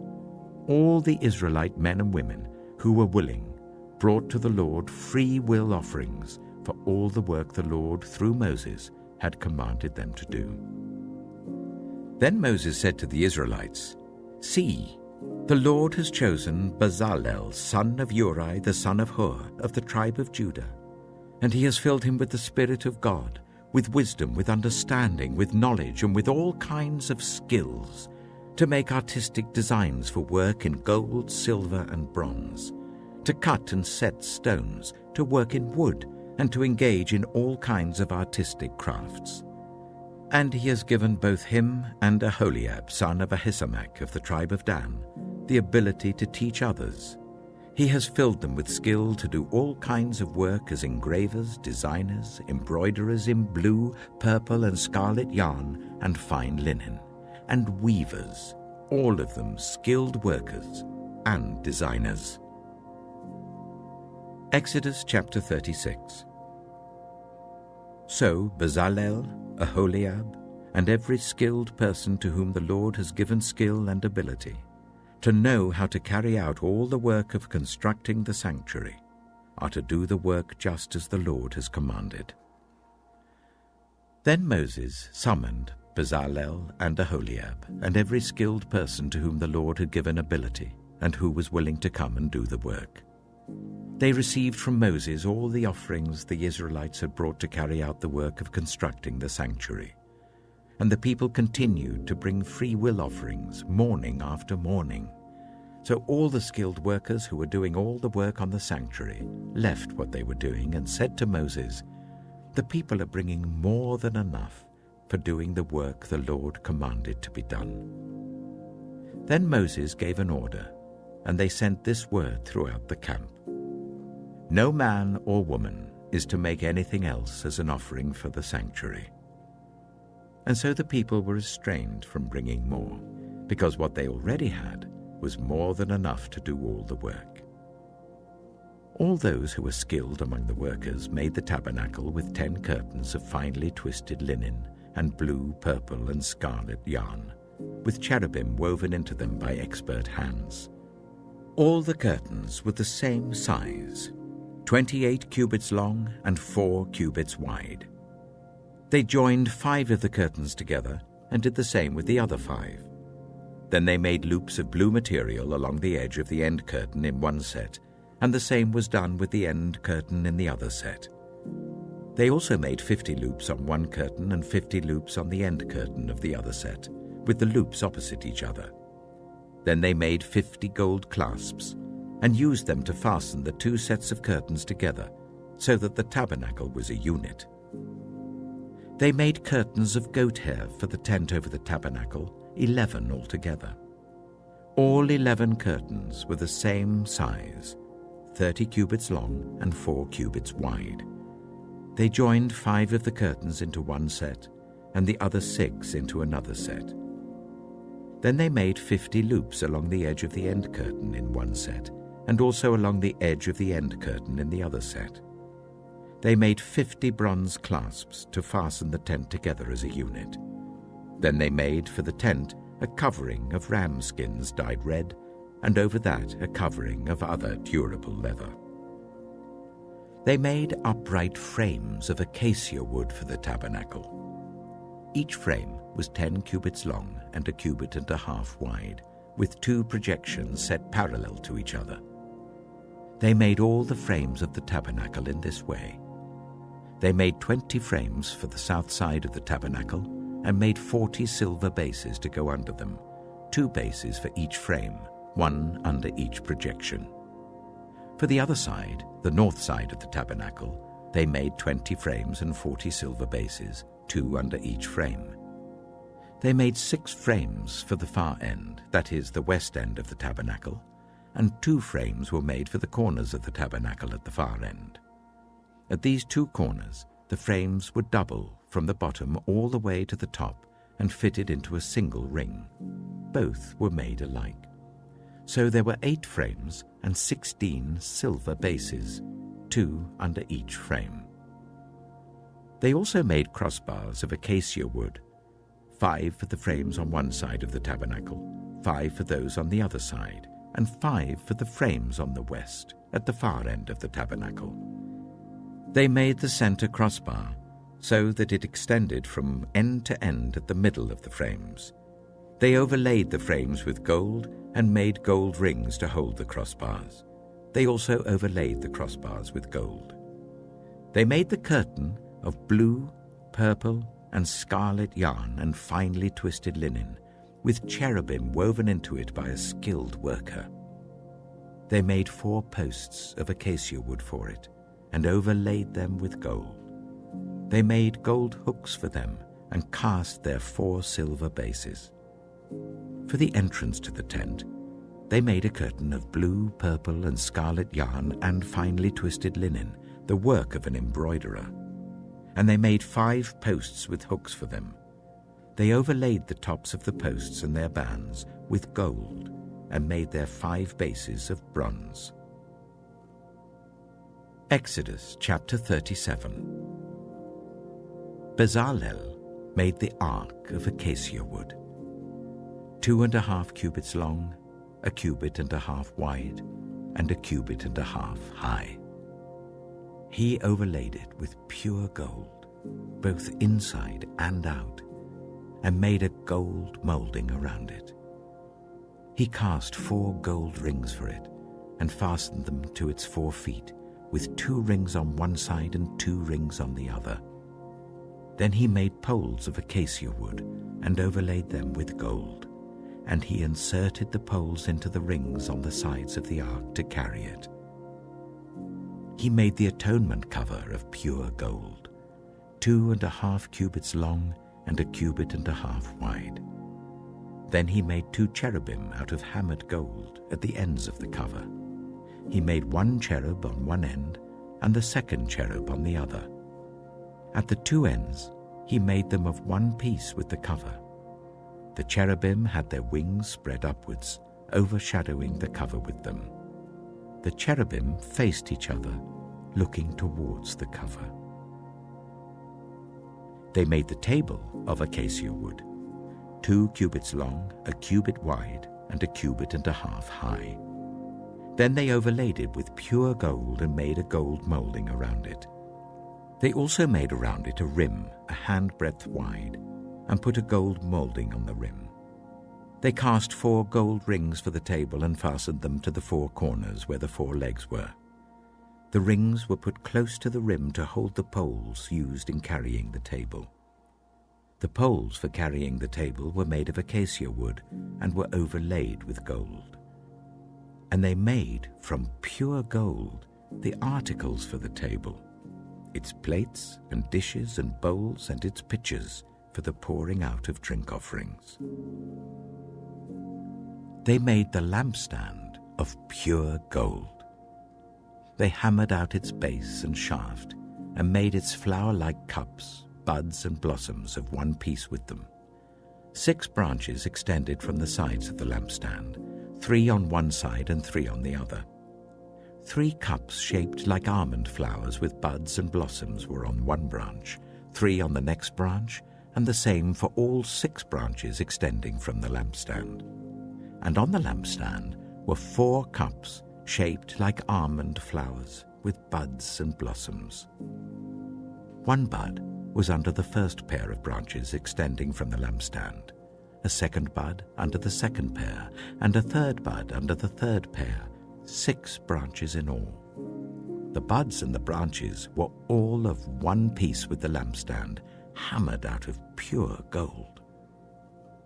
They made its 7 lamps, as well as its wick trimmers and trays, of pure gold. They made the lampstand and all its accessories from 1 talent of pure gold. They made the altar of incense out of acacia wood. It was square, 1 cubit long and 1 cubit wide and 2 cubits high, its horns of one piece with it. They overlaid the top and all the sides and the horns with pure gold and made a gold molding around it. They made 2 gold rings below the molding, 2 on each of the opposite sides to hold the poles used to carry it. They made the poles of acacia wood and overlaid them with gold. They also made the sacred anointing oil and the pure fragrant incense, the work of a perfumer. Exodus chapter 38. They built the altar of burnt offering of acacia wood, 3 cubits high. It was square, 5 cubits long and 5 cubits wide. They made a horn at each of the 4 corners, so that the horns and the altar were of one piece, and they overlaid the altar with bronze. They made all its utensils of bronze, its pots, shovels, sprinkling bowls, meat forks, and fire pans. They made a grating for the altar, a bronze network to be under its ledge halfway up the altar. They cast bronze rings to hold the poles for the 4 corners of the bronze grating. They made the poles of acacia wood and overlaid them with bronze. They inserted the poles into the rings so they would be on the sides of the altar for carrying it. They made it hollow out of boards. They made the bronze basin and its bronze stand, from the mirrors of the women who served at the entrance to the tent of meeting. Next, they made the courtyard. The south side was 100 cubits long and had curtains of finely twisted linen with 20 posts and 20 bronze bases, and with silver hooks and bands on the posts. The north side was also 100 cubits long and had 20 posts and 20 bronze bases, with silver hooks and bands on the posts. The west end was 50 cubits wide and had curtains with 10 posts and 10 bases, with silver hooks and bands on the posts. The east end, towards the sunrise, was also 50 cubits wide. Curtains 15 cubits long were on one side of the entrance, with 3 posts and 3 bases, and curtains 15 cubits long were on the other side of the entrance to the courtyard, with 3 posts and 3 bases. All the curtains around the courtyard were of finely twisted linen. The bases for the posts were bronze. The hooks and bands on the posts were silver, and their tops were overlaid with silver. So all the posts of the courtyard had silver bands. The curtain for the entrance to the courtyard was made of blue, purple, and scarlet yarn and finely twisted linen, the work of an embroiderer. It was 20 cubits long and, like the curtains of the courtyard, 5 cubits high, with 4 posts and 4 bronze bases. Their hooks and bands were silver, and their tops were overlaid with silver. All the tent pegs of the tabernacle and of the surrounding courtyard were bronze. These are the amounts of the material used for the tabernacle of the covenant law, which were recorded at Moses' command by the Levites under the direction of Itamar, son of Aaron the priest. Bezalel, son of Uri, the son of Hur of the tribe of Judah, made everything the Lord commanded Moses. With him was Aholiab, son of Ahisamach, of the tribe of Dan, an engraver and designer and an embroiderer, in blue, purple, and scarlet yarn and fine linen. The total amount of the gold from the wave offering used for all the work on the sanctuary was 29 talents and 730 shekels, according to the sanctuary shekel. The silver obtained from those of the community who were counted in the census was 100 talents and 1,775 shekels, according to the sanctuary shekel. 1 beaker per person, that is half a shekel, according to the sanctuary shekel, from everyone who had crossed over to those counted 20 years old or more, a total of 603,550 men. The 100 talents of silver were used to cast the bases for the sanctuary and for the curtain. 100 bases from the 100 talents, 1 talent for each base. They used the 1,775 shekels to make the hooks for the posts, to overlay the tops of the posts, and to make their bands. The bronze from the wave offering was 70 talents and 2,400 shekels. They used it to make the bases for the entrance to the tent of meeting, the bronze altar with its bronze grating and all its utensils, the bases for the surrounding courtyard and those for its entrance, and all the tent pegs for the tabernacle and those for the surrounding courtyard. Exodus chapter 39. From the blue, purple, and scarlet yarn, they made woven garments for ministering in the sanctuary. They also made sacred garments for Aaron, as the Lord commanded Moses. They made the ephod of gold and of blue, purple, and scarlet yarn, and of finely twisted linen. They hammered out thin sheets of gold and cut strands to be worked into the blue, purple, and scarlet yarn and fine linen, the work of skilled hands. They made shoulder pieces for the ephod, which were attached to 2 of its corners, so that it could be fastened. Its skillfully woven waistband was like it, of 1 piece with the ephod and made with gold, and with blue, purple, and scarlet yarn, and with finely twisted linen, as the Lord commanded Moses. They mounted the onyx stones in gold filigree settings, and engraved them like a seal with the names of the sons of Israel. Then they fastened them on the shoulder pieces of the ephod as memorial stones for the sons of Israel, as the Lord commanded Moses. They fashioned the breastpiece, the work of a skilled craftsman. They made it like the ephod, of gold and of blue, purple, and scarlet yarn, and of finely twisted linen. It was square, a span long and a span wide, and folded double. Then they mounted 4 rows of precious stones on it. The first row was carnelian, chrysolite, and beryl. The second row was turquoise, lapis lazuli, and emerald. The third row was jacinth, agate, and amethyst. The fourth row was topaz, onyx, and jasper. They were mounted in gold filigree settings. There were 12 stones, one for each of the names of the sons of Israel, each engraved like a seal with the name of one of the 12 tribes. For the breastpiece, they made braided chains of pure gold, like a rope. They made 2 gold filigree settings and 2 gold rings, and fastened the rings to 2 of the corners of the breastpiece.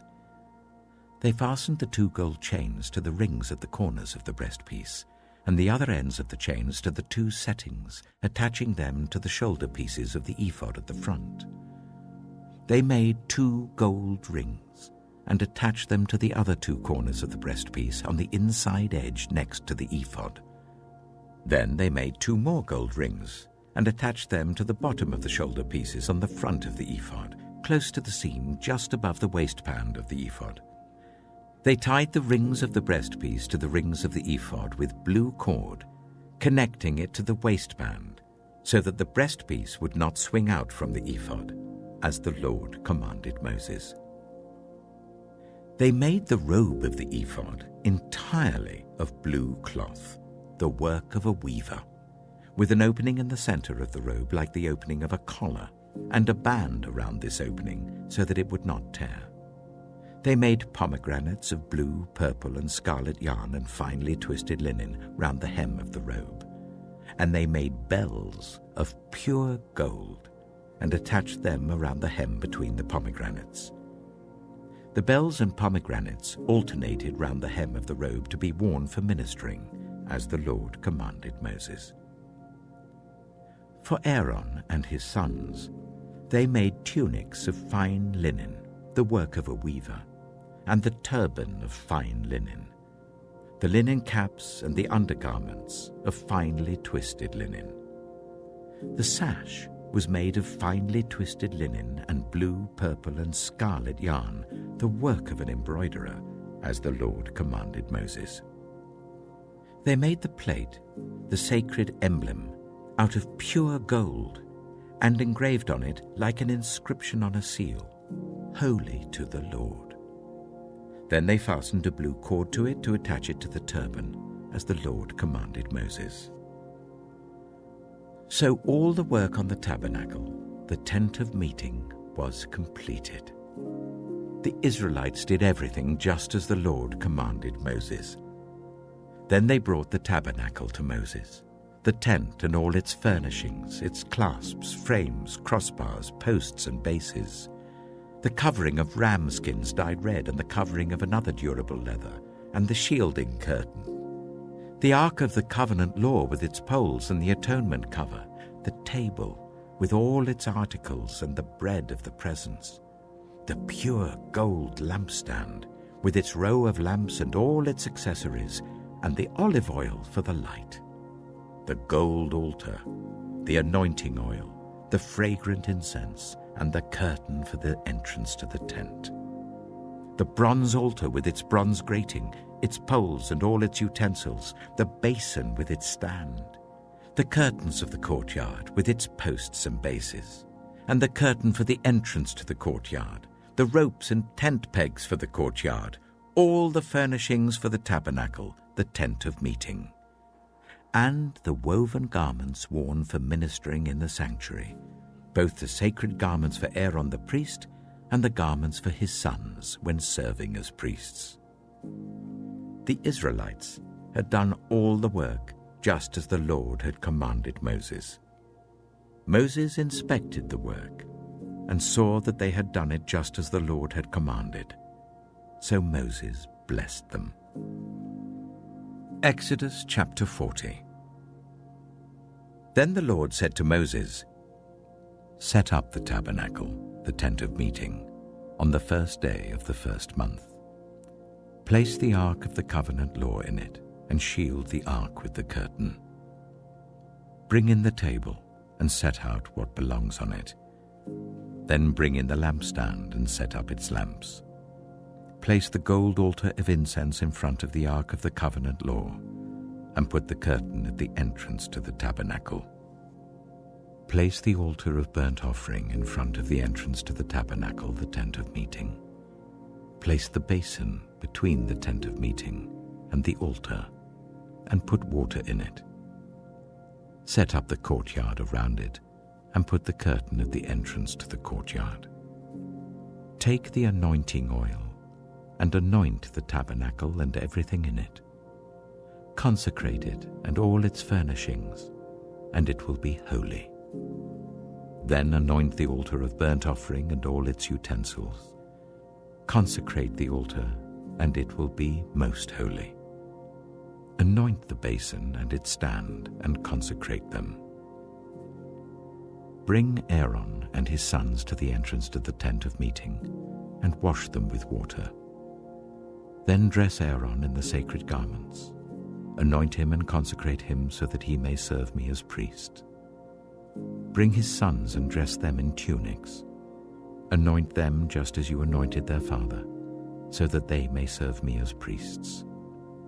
Their anointing will be to a priesthood that will continue throughout their generations." Moses did everything just as the Lord commanded him. So the tabernacle was set up on the first day of the first month in the second year. When Moses set up the tabernacle, he put the bases in place, erected the frames, inserted the crossbars, and set up the posts. Then he spread the tent over the tabernacle and put the covering over the tent as the Lord commanded him. He took the tablets of the covenant law and placed them in the ark, attached the poles to the ark and put the atonement cover over it. Then he brought the ark into the tabernacle and hung the shielding curtain and shielded the ark of the covenant law as the Lord commanded him. Moses placed the table in the tent of meeting on the north side of the tabernacle outside the curtain and set out the bread on it before the Lord, as the Lord commanded him. He placed the lampstand in the tent of meeting opposite the table on the south side of the tabernacle and set up the lamps before the Lord, as the Lord commanded him. Moses placed the gold altar in the tent of meeting in front of the curtain and burned fragrant incense on it, as the Lord commanded him. Then he put up the curtain at the entrance to the tabernacle. He set the altar of burnt offering near the entrance to the tabernacle, the tent of meeting, and offered on it burnt offerings and grain offerings, as the Lord commanded him.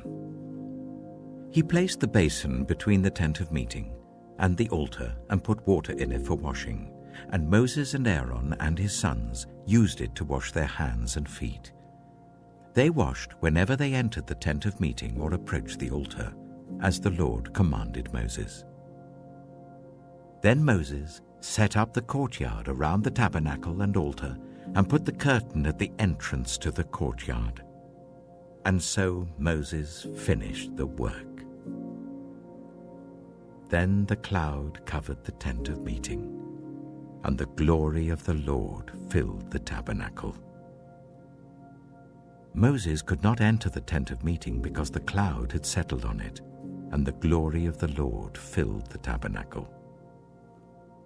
In all the travels of the Israelites, whenever the cloud lifted from above the tabernacle, they would set out. But if the cloud did not lift, they did not set out until the day it lifted. So the cloud of the Lord was over the tabernacle by day, and fire was in the cloud by night, in the sight of all Israelites during their travels.